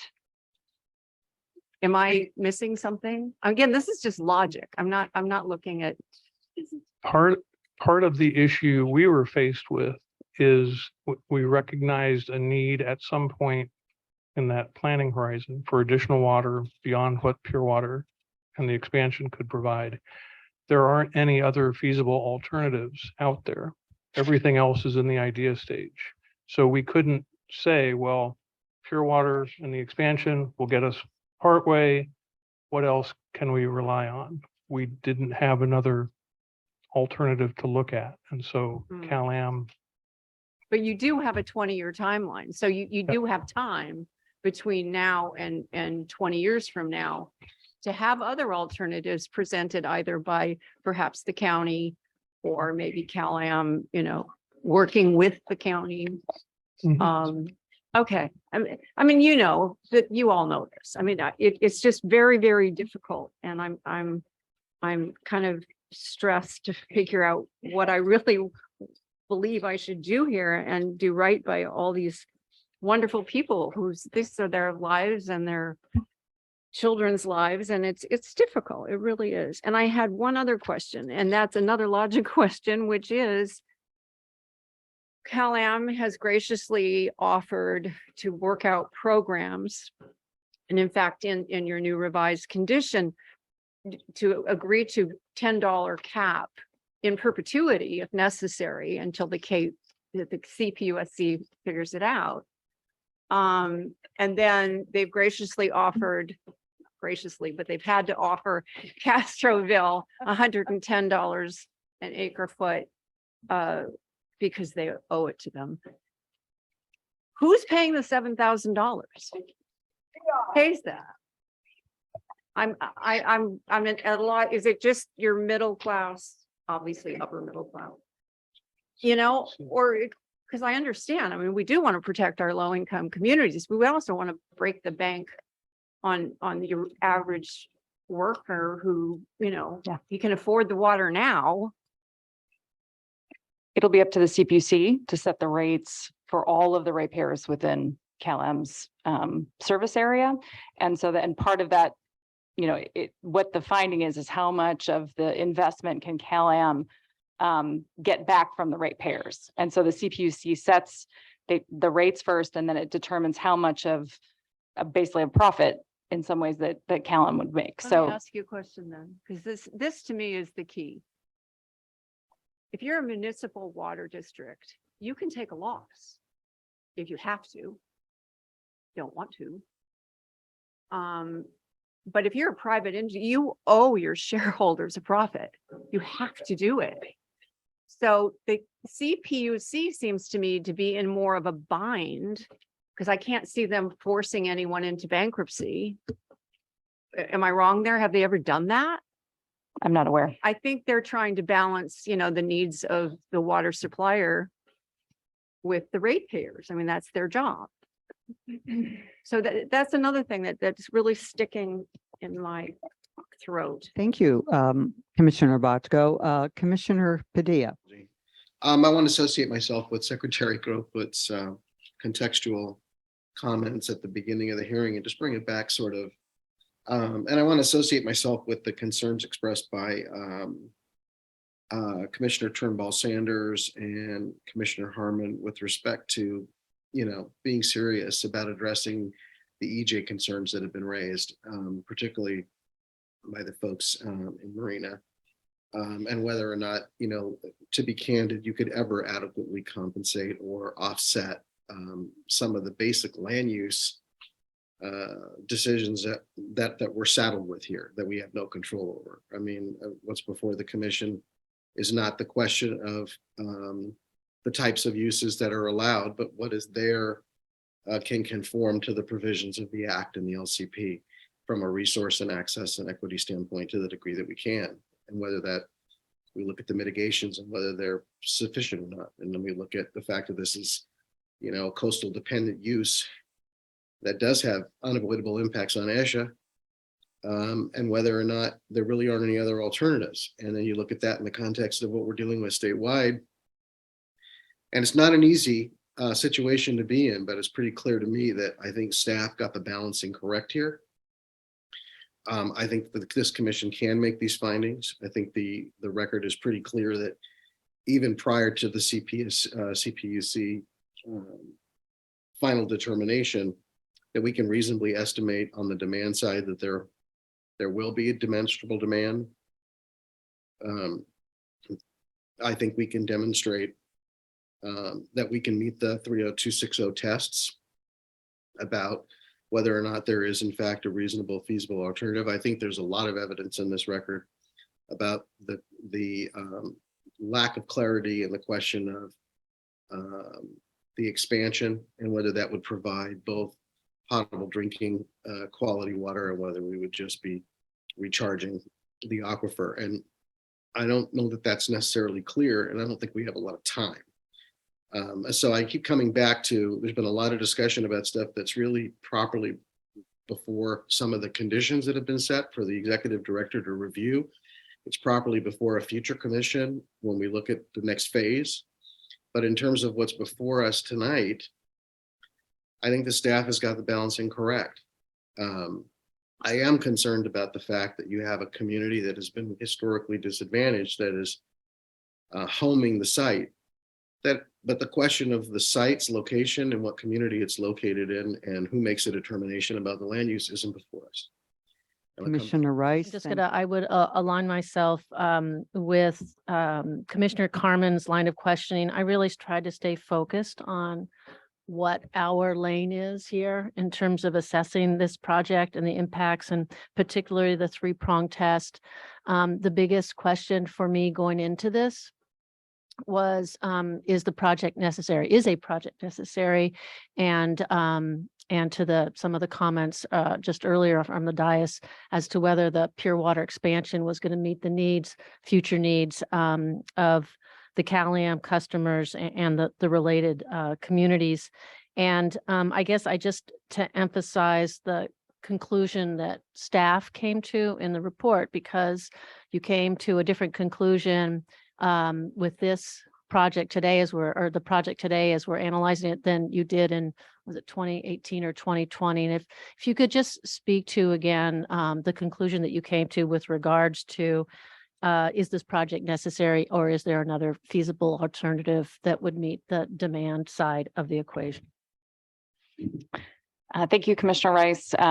We did find that the pure water expansion would provide an environmentally preferable, feasible alternative in the near term.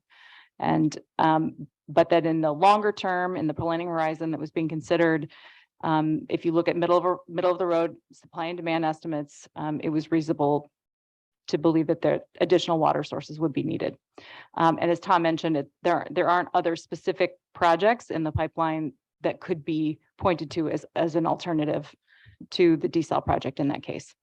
And then to the next question, then if you get a no there, would denial adversely affect the public welfare? And how do we define that? That's a hard question to answer. We did our best in the staff report. There's not really a definition of, or a specific way to look at that test. We included analysis of need, analysis, that's sort of where we got to these broader questions, right? Of the need and of EJ environmental justice concerns got pulled into that as well. So we tried to kind of look at from a larger perspective. Would it harm the public to deny the project? With regards to not just the environmental impacts that we studied, that you analyzed with regard to ESHA, but then also the concerns raised by the community, the City of Marina with regards to their groundwater supply. And I think we all heard a real concern. And could you just speak to that one more time? And I know there's conditions that have been imposed, but if you could speak a little bit more to the staff's analysis of that and confidence going into the confidence with regards to your recommendation and the condition you attached. Yes, so we looked at the modeling that has been done by CalAm and by others to assess what the effects of groundwater pumping at the proposed sites would be. And you saw some of the diagrams that describe sort of the cone of depression that, basically how far the effect goes out. That's one piece of it. There are definitely other considerations. As you heard, it's a very complex aquifer system that has potential interconnections, and it's really unclear how that all works.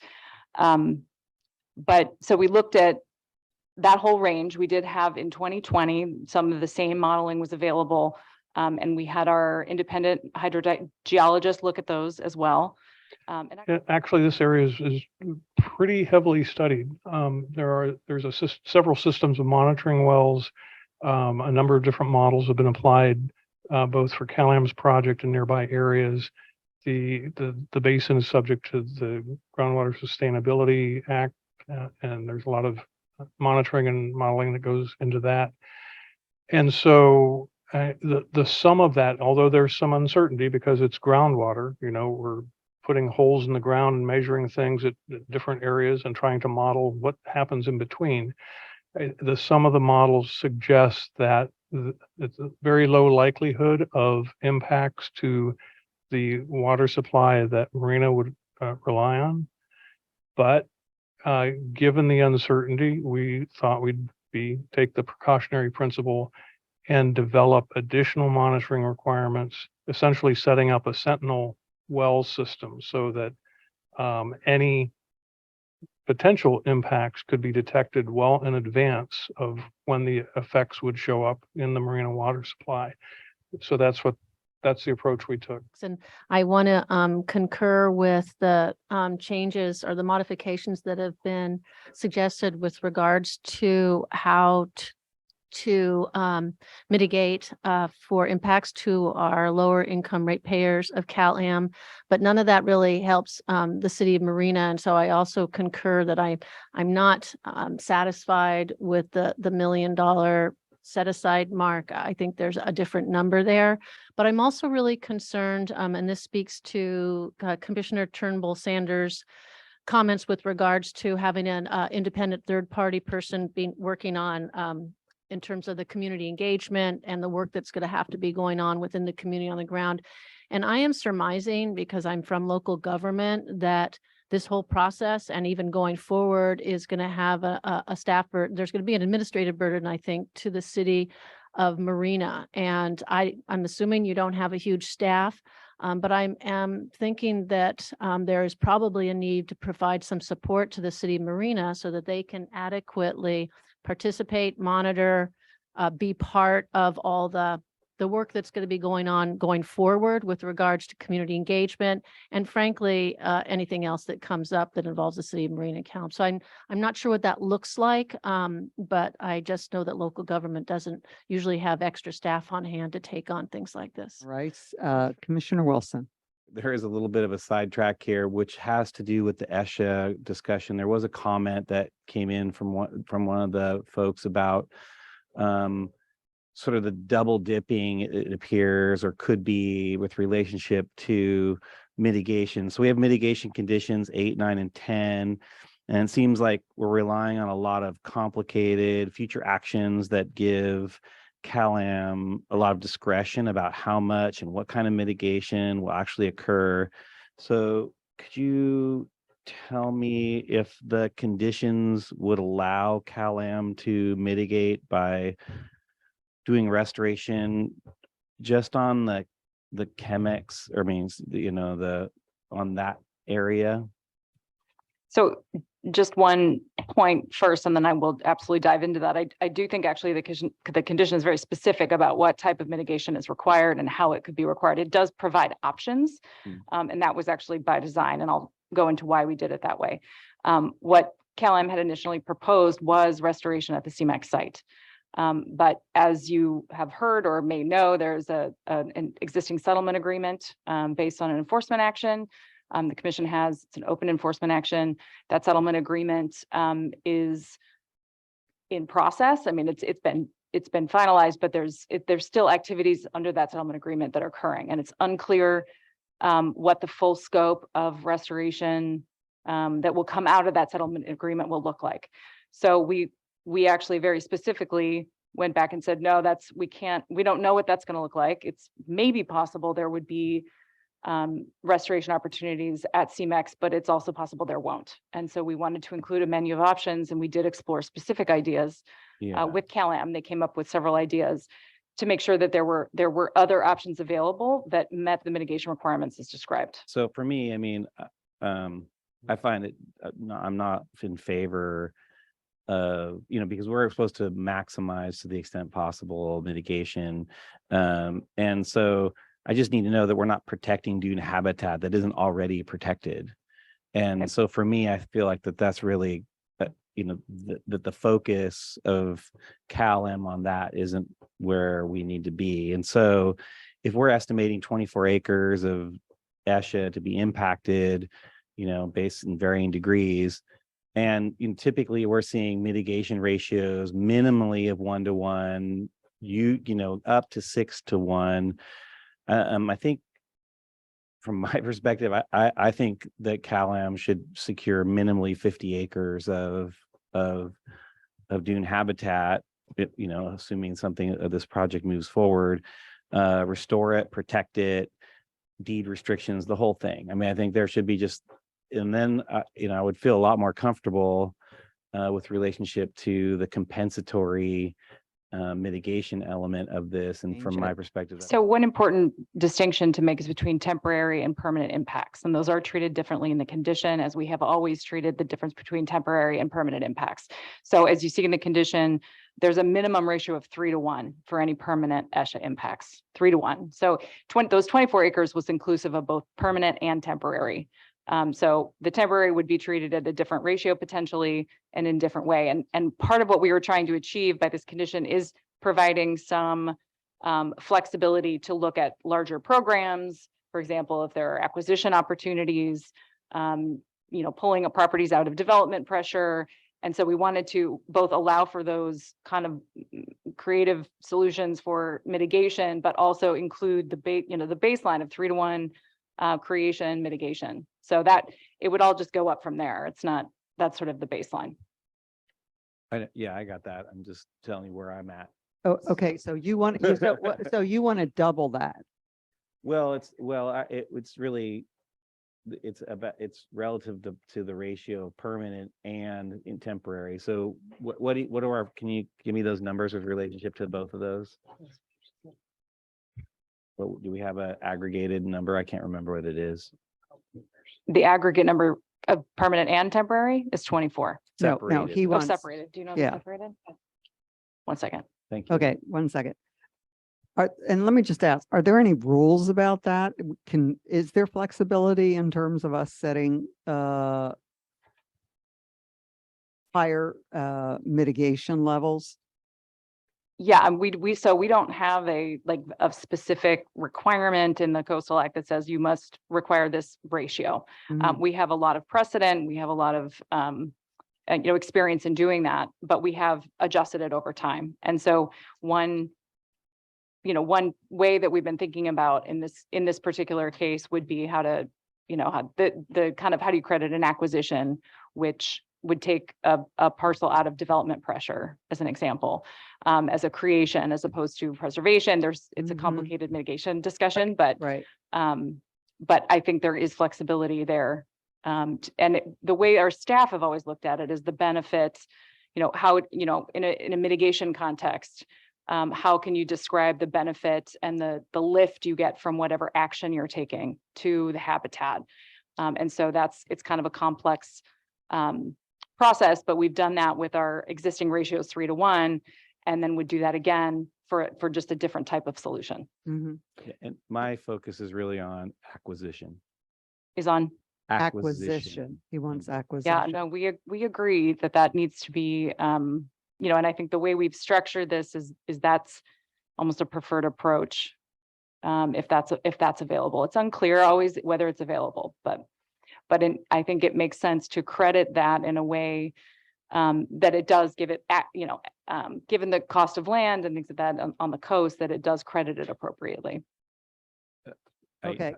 And get so that. what you're thinking. One other okay. comment I really have to make is that we do also require no net loss for dunes in this condition. And that's a really important component of this condition. So there will have to be creation of new dune habitat as part of this plan. Okay, so I mean, I want to make it explicit that it's tiered. Does that make sense? Yes. Okay. Okay, I'm going to move on. So go Well, ahead. don't move on yet. I do have the impact numbers. Mhm. So let's see. So there are 2.25 acres of a permanent footprint loss. That's where the no net loss comes in. So 2.25 acres would be permanently, that's basically the well pad footprints. There's long-term temporary of about 14.8 acres and a permanent, another permanent impact of about 5.5 acres. Yeah, okay. And the way that we have it structured is that there's short-term temporary and long-term temporary. This is very in the weeds, but the long-term temporary assumes a rate of a particular, they still have to mitigate that, but if it doesn't fully restore within a certain time period, then it becomes a permanent impact and it ups the requirement for mitigation. Okay. I'm still stuck on my 50 acres. So essentially, Commissioner Wilson, what you're saying is you want to see the mitigation increase from 24 acres to 50 acres. Well, 24 acres is the impact. And so again, I guess if you, so we have this 3-to-1 minimum ratio for permanent impacts, and the total there, to go back to the total there is about 7, almost 8 acres of a permanent. So it would be 3 times that. That's 24 acres. Right. That would, and then it would be a different ratio for the 14.8 acres. But it wouldn't probably reach 50 acres the way that you're describing it, Commissioner Wilson. So, and Mike. Yeah, and I want to just make sure it's an area that hasn't been already sacrificed or put aside, right? This is right. Right. Okay, Okay. so Well, you're let me make saying, one clarification and let me ask you to, one of the things that often occurs is there's existing protected habitat, for example, at Fort Ord Dunes that's owned all by state parks. Yep. State Parks currently does not have funding to restore most of the park. And so one option that we do have included in here would be for KLM to pay for restoration of the dunes within Fort Ord. It wouldn't be credited as much as it would if they purchased and had other, but they could still get credit. Yeah, I'm just, only after acquisition do I want them to get credit for mitigation. Understood. Does that make sense? Yeah. Okay. okay, up to 50, up to 50 acres. Yeah, with a goal of 50 acres. Okay, So on page 23 of the staff report, the habitat mitigation monitoring plan under section, oh, it looks like there's a Let me typo, help section, clarify. it should be 1I. Can I just clarify? Yep. It's just really what I want is acquisition to be prioritized and that Right. everything else goes after that. So, and that's what I think we can incorporate here. We have sort of already done that a little bit, and we could be more clear about acquisition being prioritized. oh, Mike, it's more. Well, that's mitigation. That's not acquisition. No, but. Right, Yeah. but, And that mitigation again is the way they're looking at it. If it's within CEMEX or whatever we're calling it. No. CEMEX. see, So the CEMEX, Yeah. that's not part of the Okay. mitigation plan right now. Appreciate it. They have to develop the specifics of the mitigation plan moving forward. And as I hear you're requesting that there's a prioritization on acquisition. Yeah, with relation to sourcing energy from renewable sources, and is there a way we can tighten that up, or what does it look like now? Because I don't want anyone getting squirrely on that. So let's see, currently the special condition 19, it's a longer condition under number B. Let's see, for all, it basically talks about how there's a sentence in there that says these measures shall minimize energy use and maximize procurement of renewable energy for on-site or off-site renewable energy sources within California. One, I suppose if I think I hear what you're saying, we use the word maximize in here. You could say provide for production of on-site and on-site procurement of renewable energy. I'm sorry, on-site production, on-site and procurement of off-site renewable energy. So here, let me see if I can, these measures, let's see, shall minimize energy use and provide for production of on-site and procurement of off-site renewable energy within California. And then maybe add a sentence, if production or procurement of renewable energy is infeasible, then the plan shall allow for the offsets the way it's described in the condition. Okay, in my assumption, that's for the portfolio of energy use for this project. Right. Okay. That's my assumption on the record, so I want to make sure that we're there. And I want to hear can the project proponent agree to that?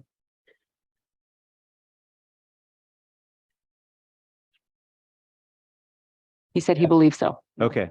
So let me clarify. I think the intent of the change in the commission was instead of just maximizing renewable energy use, that you would commit to that.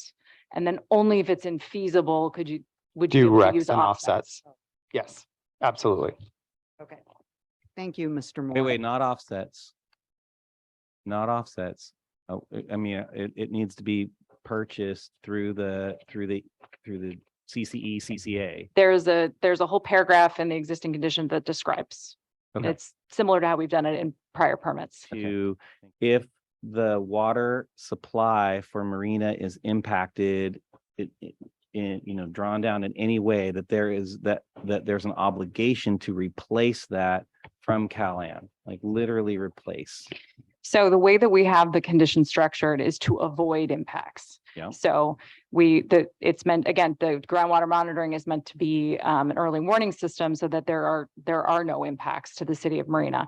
If there are impacts, then we do have some language in there. The CalAm would have to come back to the commission for a permit amendment.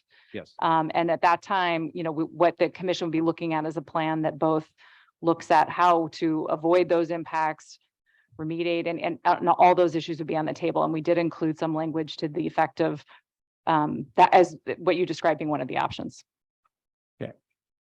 One last request before I kind of close out, which is I think that any report or anything that comes through the executive director, through our executive director that we've listed in the conditions needs to, the city of Marina, with relationship to the city of Marina and any of those impacts, needs to have some reasonable review with the city of Marina, or give them some ability to review that and have comment on that early in that process. Is that possible, or can we include language? So I believe in some, I'm trying to remember the specifics. We required some of the reports to be public, right? And to be posted on a public website. All of the groundwater. All the groundwater. And in addition to that, you're required to do community meetings to to describe results.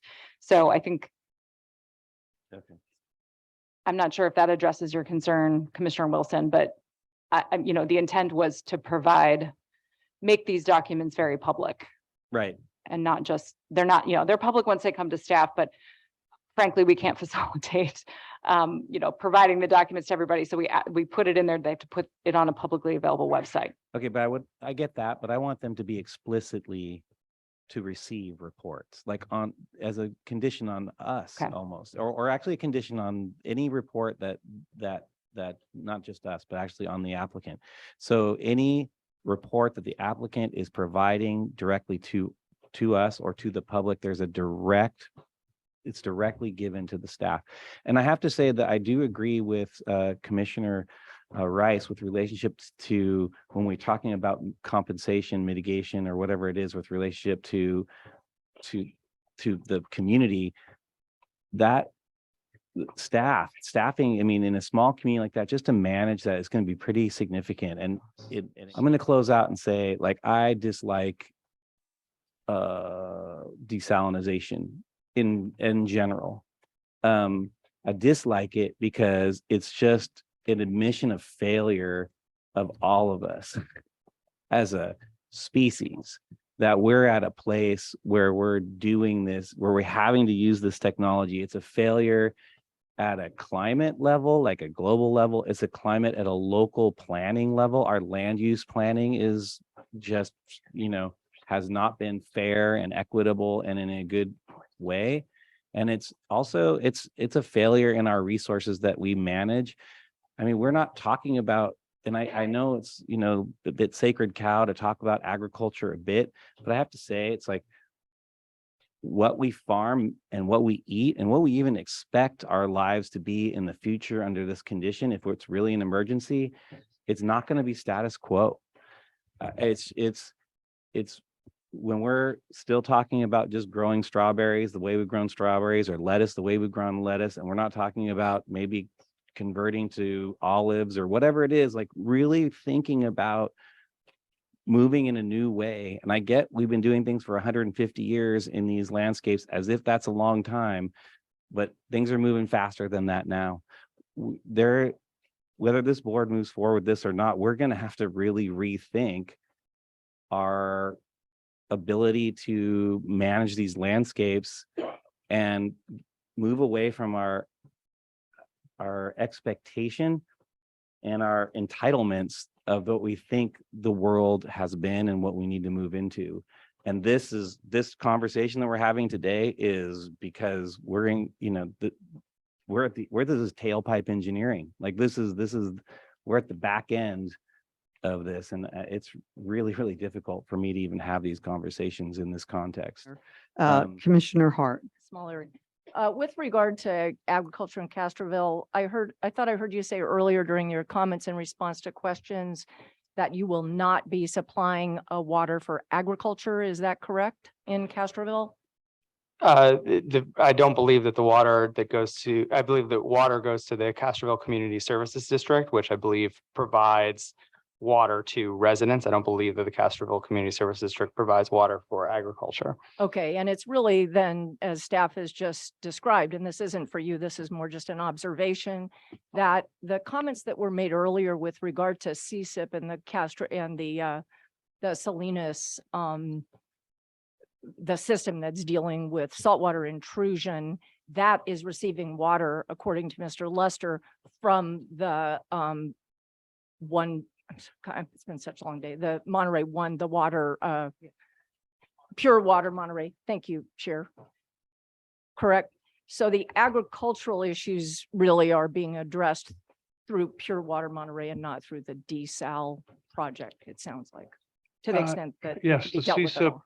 program is meant to reduce the effects of pumping in that area of the basin. Right, the CAM overdrafting. would provide drinking water primarily to the Community Services District. Right. So I just thought it would be useful to clarify that for the commission, that here, when we're talking about CalAm, we're talking about drinking water. And I also recall during the conversation today that there was testimony from a citizen from Marina talking about potential water sharing arrangement that could occur between the city of Marina. I'm seeing the mayor. Would you like to stand up, please? Mayor, is it Mayor Delgado? This is between MCWD and the Castroville Community Services I District. see. And here is MCWD REM. Thank you for the testimony today. The Marina Coast Water District has a capital project to extend our water system northward to Castroville to answer any support they needed by that community to deliver their water. So we will pump their water from our aquifers further to the east to deliver that water. So there isn't a pending threat to that community. Okay, thank you so much. So I think that, at least in my mind, answers the questions with regard to ag, with the overdrawing of the aquifer, with regard to water for Castroville that I think have been discussed here today. With regard to the ESHA impacts, I just am confirming that the CEMEX property is already protected by a conservation easement. All ESHA impacts will have to be off-site. Is that correct? It is not currently protected by a conservation easement, but there is the settlement agreement that, Sorry. and there's a whole process there that will determine exactly what that looks like. That's likely to include conservation easements and restoration. The specifics of how and where is You mean the not done. CEMEX agreement has not been? That is finalized. And if you want more details, Fortunately. our Chief of Enforcement, Lisa Hagee, is here to answer, but my understanding is that there is a settlement agreement that's finalized, and part of that is the purchase of the. Could Ms. purchase- Hagee just speak very briefly to that, Chair, just very briefly? There will Very- be no double counting. I understand. Okay. I think it would just be helpful for everyone to understand that there is a current agreement with regard to the CEMEX property.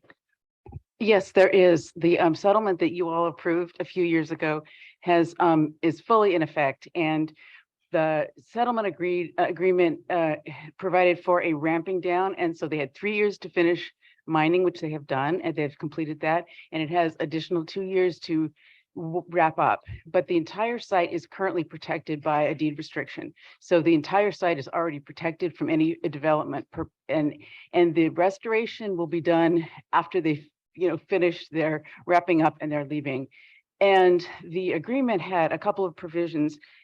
CEMEX will be doing some of the restoration, but in addition to that, they agreed to a purchase and sale agreement only to a governmental or a nonprofit. Right. And that purchase price will be reduced by 20%, and that 20% is to reflect additional funds that would be available for restoration at the CEMEX site. Thanks so much. And that actually goes right to my next question, which is that the CEMEX site, as Lisa just indicated, there is no opportunity to move the pipeline anywhere on the CEMEX site.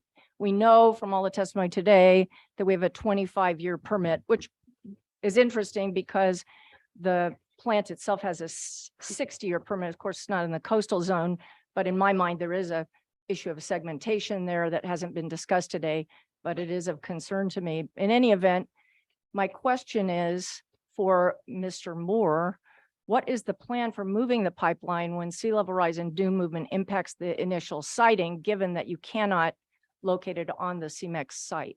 where would you locate it? So Commissioner Hart, we believe our sea level rise analysis and what we've submitted to commission staff does show that under even the H++ scenario, we believe that the sea level rise will not adversely impact all the well sites until well into the future, beyond 25 years. The life of the wells themselves is 25 years. They may be required to be re-drilled in 25 years. That could be in the same location. It may be possible to move, necessary to move them, possible to move them, but it will all be based on an updated sea level rise and coastal hazards analysis at that time. And actually, I believe that the permit requires CalAm to apply for the permit amendment several years prior to the expiration so that all of that study can take place. So I get that that. is the plan. I guess for me, it's just such a significant, and we have so many unknowns. We deal with the unknown of sea level rise at every commission meeting. And at every commission meeting, the reality of sea level rise is worse. And so when I think about something in 25 years with regard to something that's right at the edge, where you really can't go outside the area that you control, it concerns me that just at the time that this water supply is going to be, according to all the testimony, most needed is the moment which it's extremely likely that the wells you won't be able to move the wells. So that leads me to my next question is for staff. If it is determined that there's an impact on the marina water table or an impact on habitat wetlands, and you say stop, and they have just spent an unknown amount, but approximately $300, $400, $500 million to build this plant and pipeline, what happens? What happens to their ratepayers? To their shareholders and to the company and the plant? So the way that those conditions are drafted is that they have to stop immediately, but then do an assessment of are there ways to remediate those effects? Are there ways to avoid them? It could be a different pumping scheme. There's a whole host of options. It's unclear at this point what that would look like, but they would have to come back to you for an amendment to go over it. So, and again, we don't think that's highly likely, but we wanted to make sure that we had those conditions in there in case, because there is a lot of uncertainty. Well, in my mind, I have so much respect for our staff, but in my mind, that is a significant unknown. And if it wasn't a significant unknown, I doubt very much that the community of Marina that has so little, but so much, I will say, I am so blown out by your community and how you've come together. And it's just been striking, I'm sure, to all of us. So when I talk about so little, I mean in terms of financial resources that you think you are so concerned about this impact based on your studies and all which they've submitted to us, that they actually think there's a significant chance of that happening. And that's why they've spent millions of dollars fighting this. So that's why, to me, that's an unknown that is very concerning to me. And I find it hard, that scenario very disturbing, that we would say to them, you have to stop. And then what? So that's another thing that's just hanging out there. But let me just get to one more point, and then I'll kind of make my final comments. With regard to the 1 million, I want to refer to the the chair of the Monterey County Board of Supervisors letter that was submitted, Mary Adams, that is part of our packet. And in that letter, she talks about, and as she did today, I wrote the term that she used, and it was something along the lines of that it would have I can't find it right in front of me, but it was something like a very significant impact on ratepayers in this community. But before I get to that, referring to the letter, she has amendments that she's proposing, and she actually addresses the special conditions. So she addresses the special conditions, and let me find, and she actually has a proposal on the 1 million. So let me go to that, find that. So what she proposes is that applicant must fund the development, implementation, and reporting on this plan by an independent third-party organization contracted by the commission, which I completely agree with. There's so much distrust, obviously, for CalAm to be doing all of the reporting and monitoring, that I think a third party is essential. But let me get to the point here. She says that public access and amenity projects to benefit the city of Marina and its residents shall equal no less than $25 million or 1/10 of the total final project installation expenses, whichever is greater. So the county, the chair speaking on behalf of the county is recommending public access and amenity project fund to be $25 million. And I am supportive of that number as they've submitted. Correct. So- And we just added earlier to our conditions, a third party, both development of the public access plan and facilitation of all the workshops. Okay, so that's been addressed. Done. Okay, so now it's the question of the mitigation impact. Which the county is proposing. County is proposing 25 million, so that's a big leap from one. Mr. Tilden, perhaps you can respond to that. Well, so let's be clear, it's not the county. She was not speaking on behalf of the county board of supervisors. Right. She's speaking on herself as Right. a supervisor. Okay, all right. But having said that, I think there is a feeling up on the dais that the $1 million is insufficient. I mean, I don't know if it's 5 million or 10 million, but or 25, which is a lot. But I think that there needs to be a higher number. On this. So if As I've sat here today, I try to think, what would it feel like to be a citizen of Marina? Which I can't really feel like, obviously. But you know what I do know is when it comes to environmental justice, the whole concept behind environmental justice is empowering the communities that have suffered the impacts for decades and centuries. And that just has really extended here from the community and how I feel about what is occurring here and how can we respond to our the environmental justice impacts, which are linked to the Coastal Act principal policy chapter 3, because they have to do with public access, because they have to do with impacts on natural resources such as air, clean air, the right to water. So when I think about that, what it appears to me is happening here and is bothering me is that this proposal is coming to a community that has indicated through a vote on Measure J, 56%, that they do not want a private company operating their water, controlling their water supply. They have asked CalAm to work with them and negotiate, which CalAm has not been willing to do. They have gone instead to LAFCO, and that is now in court. Meanwhile, the city of Marina is fighting because it's unclear that the city's water can be taken in this way as part of the CalAm project. So we have the Board of Supervisors indicating, or at least the chair and another member that appeared opposed. We have these local community opposed. I mean, I just get this sense of you have a local community who are actually the ones that are going to be impacted by not having water. That's who's impacted. They're the ones that go to the tap and don't have water, or they're the ones that have to pay $150 or $200 for water, not me. And so what I'm trying to balance here is within the safeguards of the Coastal Act, what is the right thing for this community?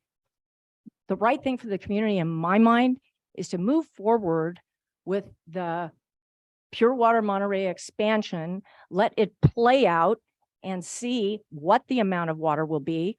Everyone has agreed that the water stress is not going to occur, at least let's call it 10 years even, although it's more like 20.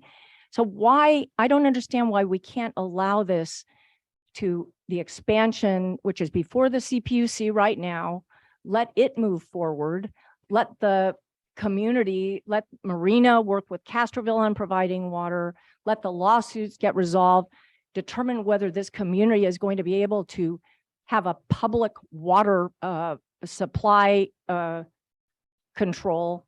Those are the things, I mean, to me, that's what it comes down to. I just don't understand why we're, just sort of plowing ahead in this way and not allowing this community the right to control, at least to some extent, its water. So Okay, thank you, Vice Chair. You said not true. Can you respond to that? Yeah, I think there might have been one of us may be confused. It could have been me.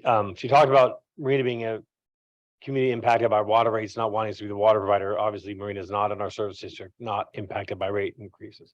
Certainly, the residents of our service territory did vote 4 years ago to look into condemnation and move forward if it was feasible. So Commissioner Amanzada, then I want to focus us now on the implementation and application of the environmental justice policy. I tend to agree with Commissioner Padilla's assessment that under the override test, the projects as presented before us, and I agree with the staff's determination, does meet that test. But my interpretation of the environmental justice policy that we provide fair treatment and meaningful involvement with respect to affected communities and the development, I find that we have failed to implement that policy here.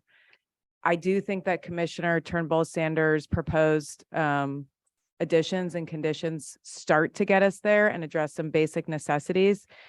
But I think the question around a public access amenity project and the amount of funding provided there will be essential in getting us closer to mitigating our failure to meet the environmental justice policy.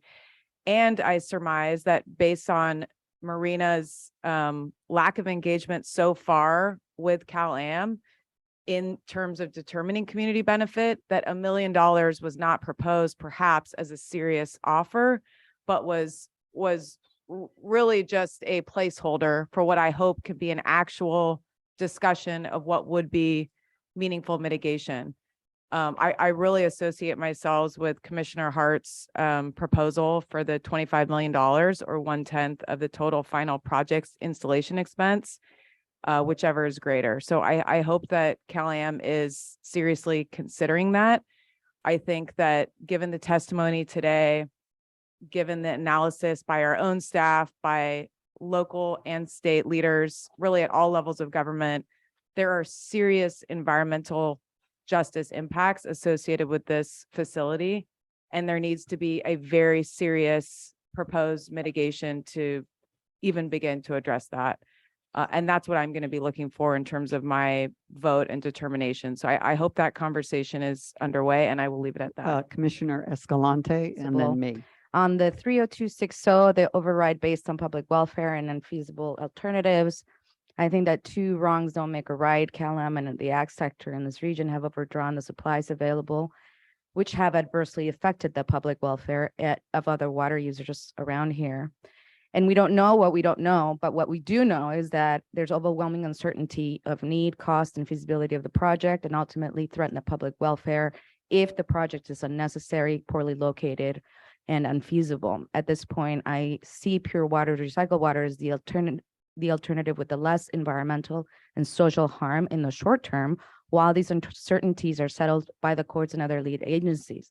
The uncertainties of feasibility and costs are significant. The longer-term supply and demand estimates for CPUC, the long-term efficiency in water loss plans from the agricultural users of the aquifer, which was not answered today, the dispute of the capacity of the seaside existing pipeline, the disagreements over groundwater drawdown and data, the water board's water quality and water rights decisions, the City of Marina's lawsuit, and M1W's outfall for brine discharge and lining of pipe, the likely relocation of the slant wells in 20 to 25 years, the State Land Commission's decisions, the impacts and mitigation of this significant drawdown happens under the wetlands and the ponds.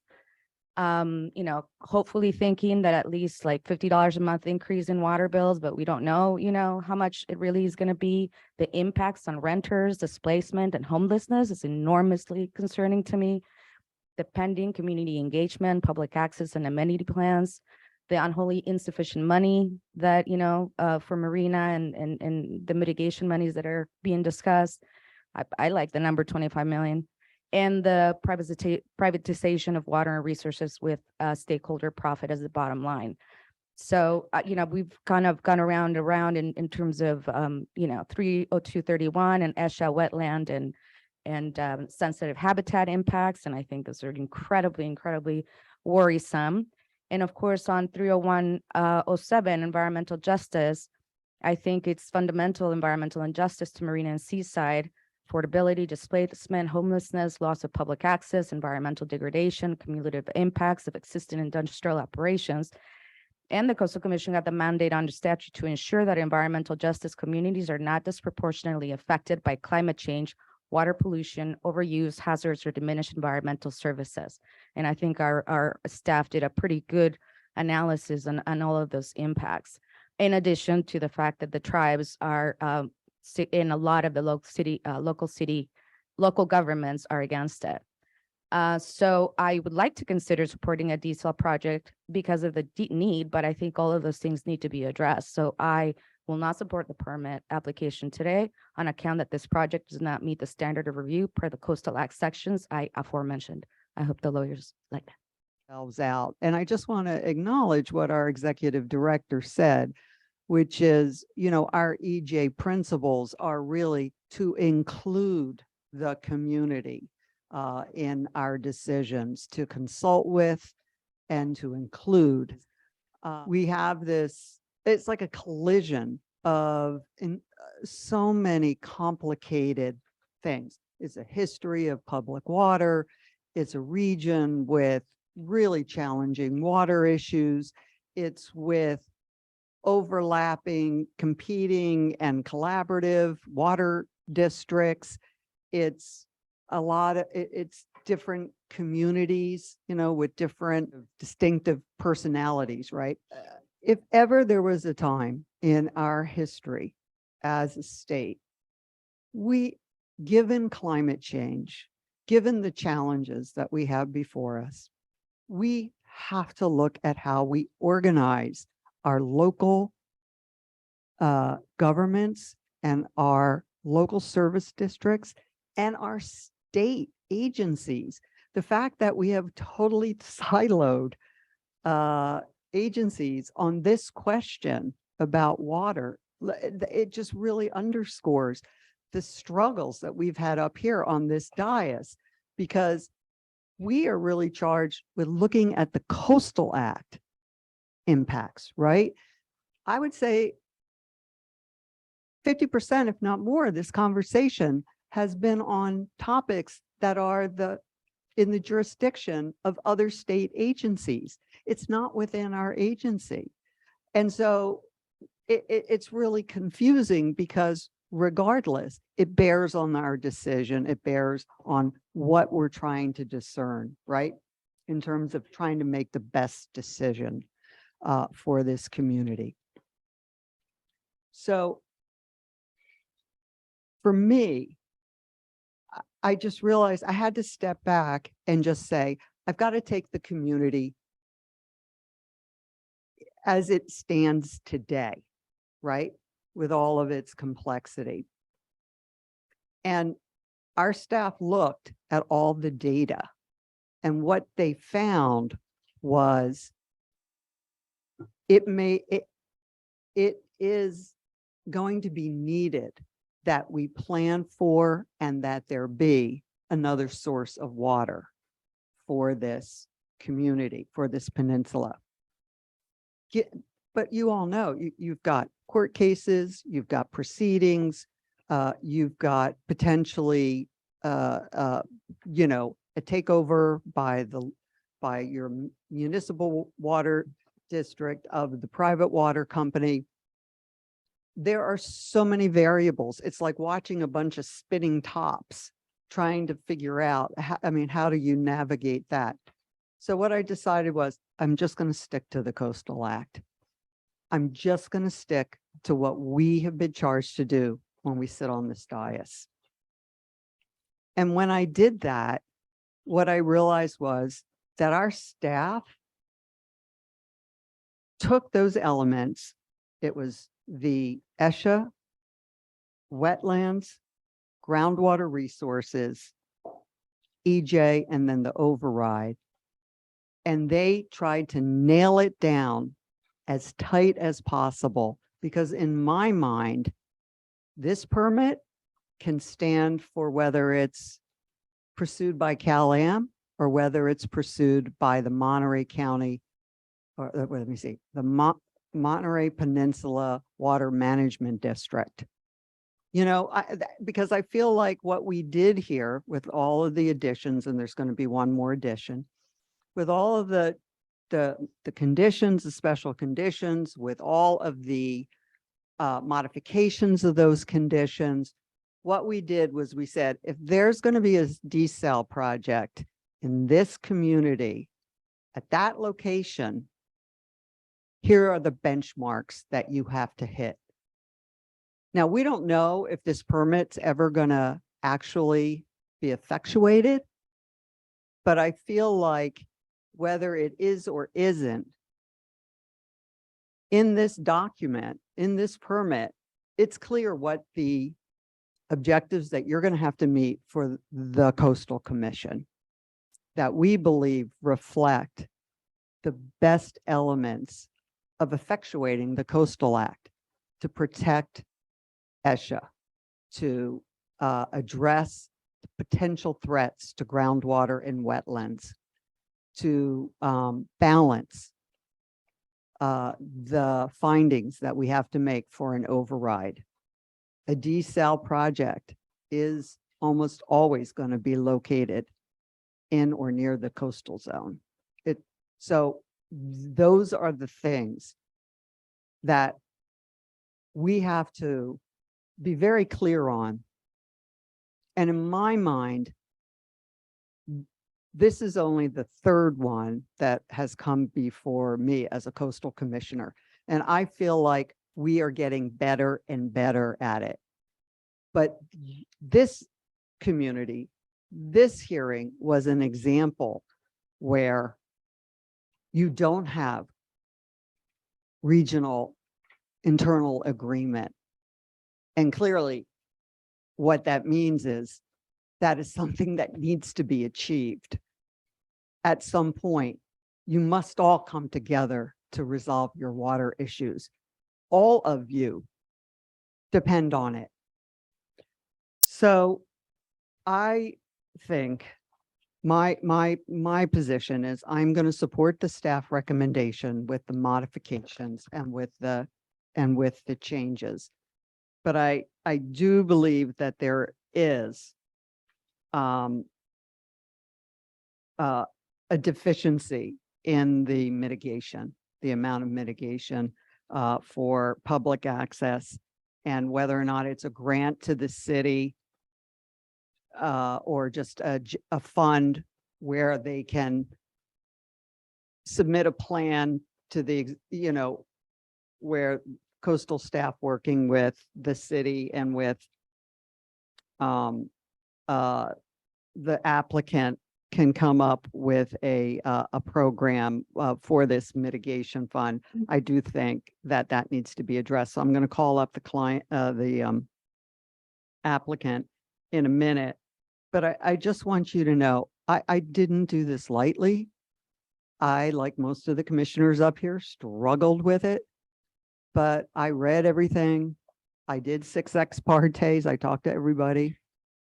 I talked to our staff numerous times, and I feel like this is the right place to land because I do believe that there is a shortfall in the water, not now, but in the future. And here's the thing, folks, this is something we know so well in the Coastal Commission. It always takes longer than you think. You have got to think years in advance.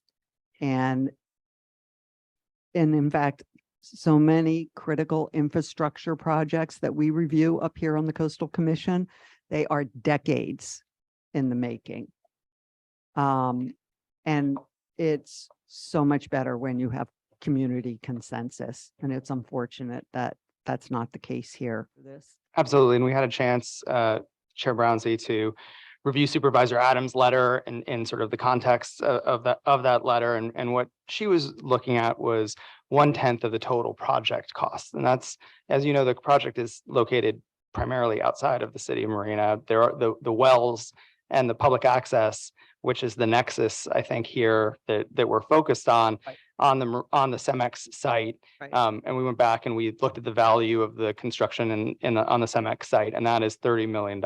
And so applying that same rationale of 1/10 would increase the public benefit that we had proposed from $1 million to 3. I So it'd be- would be much more supportive of 3 than 1, but I also think that there is a corresponding, going back to my suggestion that a position be funded at the city level if this goes forward to support the staff activities that are going to have to happen to ensure actually that engagement is what it should be.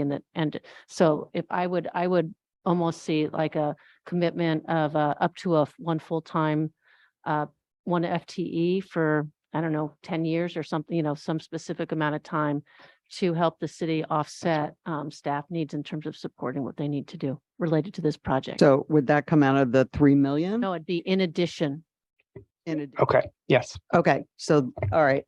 So I'd like the amount to be raised 3 million with 1 full-time staff at the city of Marina for a decade. And can we add that to as a condition in order for Marina to be able to do the oversight work regarding public access and all the studies? And how we would incorporate this would be into the special condition, community engagement and public access plans and implementation. The very bottom of the condition, a few of additional items that would be included in the plan. And those would be: 1, the applicant would provide $3 million to implement the elements of this plan as described with the process, and then also reimbursement for 1 full-time staff at the city for a period of 10 years. Okay. Mike, you had a quick question and I was just typed up some clarifying language with relationship to what I was speaking to, and I'll read it to you and you tell me if it's okay.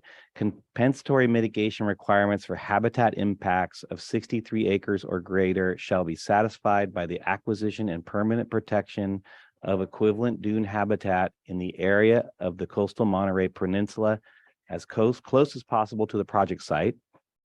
Yeah. Only if it is demonstrated to the ED's satisfaction that such lands cannot be purchased in sufficient size, then reduced mitigation credit may be satisfied through restoration improvement of protected lands. Which I Okay, read. so what you're asking for then is a greater ratio than what's included in the staff report in the condition is currently drafted, Yeah. and a ratio that would accomplish 63 acres is the mitigation, the basis for mitigation. Is that correct? Yes. But So you I said you guess I would. calculated it based on what was already required in the condition. Is that correct? Part of the issue here too is that there's a whole impact assessment piece that has to come before the mitigation. Okay. And so as because there can be slight changes or large changes sometimes. If they can find another area to tunnel, then we would want them to do that, and it might decrease the impact, which then leads to the ratio. Okay. So I would prefer to stay away from a specific number. Okay. But let's see, we did, I think Cal-Am might have come up with a 63. No. I'm not sure where that Yeah, came from. 63 was based on a 3-to-1 ratio for permanent impacts and a 1.5-to-1 ratio for our temporary impacts. Putting them together, that's how you got to 63 acres, or that's how we arrived there. There you go. Again, I would prefer to stay away from a specific number because again, the way that this is laid out is there's a process for really dialing in what the actual impacts are. So we make sure we capture it all. It's also possible there could be additional impacts that we don't have assessed in here, and it could end up being. That's why I say or greater. Yeah, I appreciate that, but it also could be Mike, less. Can you So drop the number and just go with the criteria? Okay, Thank you. we're good. All right. I think we have discussed this in depth, and I want to thank all the commissioners for all of their comments and concerns and modifications to the special conditions. And so with that, I'm looking for a motion to approve the permit And the motions on page 11. Two motions. Motion one is to approve the de novo, and motion two is to approve the coastal development permit.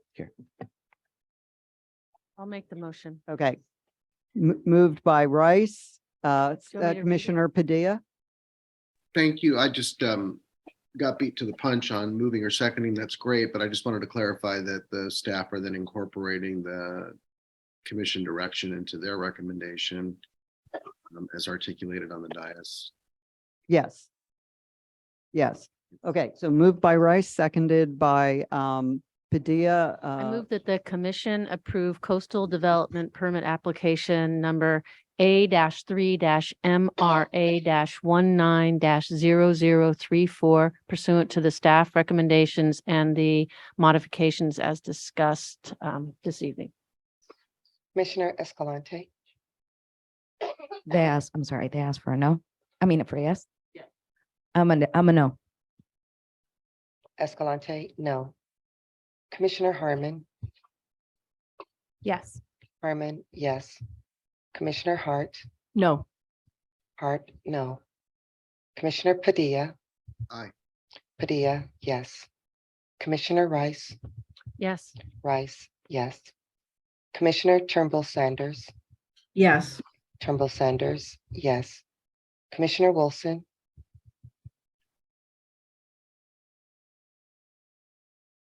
Yes. Wilson, yes. Commissioner Amanzada, Yes. Amanzada, yes. Commissioner Bochco, No. Bochco, no. Chair Brownsy, Aye. Brownsy, yes. The vote is 7 yes, 3 no. Okay, the appeal de novo is approved. Motion number two, this is for the permit. Commissioner Rice, could you please read the motion? I move that the commission approve coastal development permit number 9-20-603 pursuant to the staff recommendation. And any modifications that we discussed that are relevant to that motion. Yes, thank you. Commissioner Padilla, is that a second? Second. All right, thank you. Makers of the motion are asking for an aye vote. Ms. Miller, please call the roll. Commissioner Escalante, No. Escalante, no. Commissioner Harmon, Yes. Harmon, yes. Commissioner Hart, No. Hart, no. Commissioner Padilla. Aye. Padilla, yes. Commissioner Rice, Yes. Rice, yes. Commissioner Turnbull Sanders, Yes. Turnbull Sanders, yes. Commissioner Wilson, Yes. Wilson, yes. Commissioner Amanzada, Yes. Amanzada, yes. Commissioner Bochco, Yes. Bochco, yes. Chair Brownsy, Aye. Brownsy, yes. The vote is 8 yes, 2 no. Thank you, Ms. Miller. The permit is approved. The hearing is adjourned.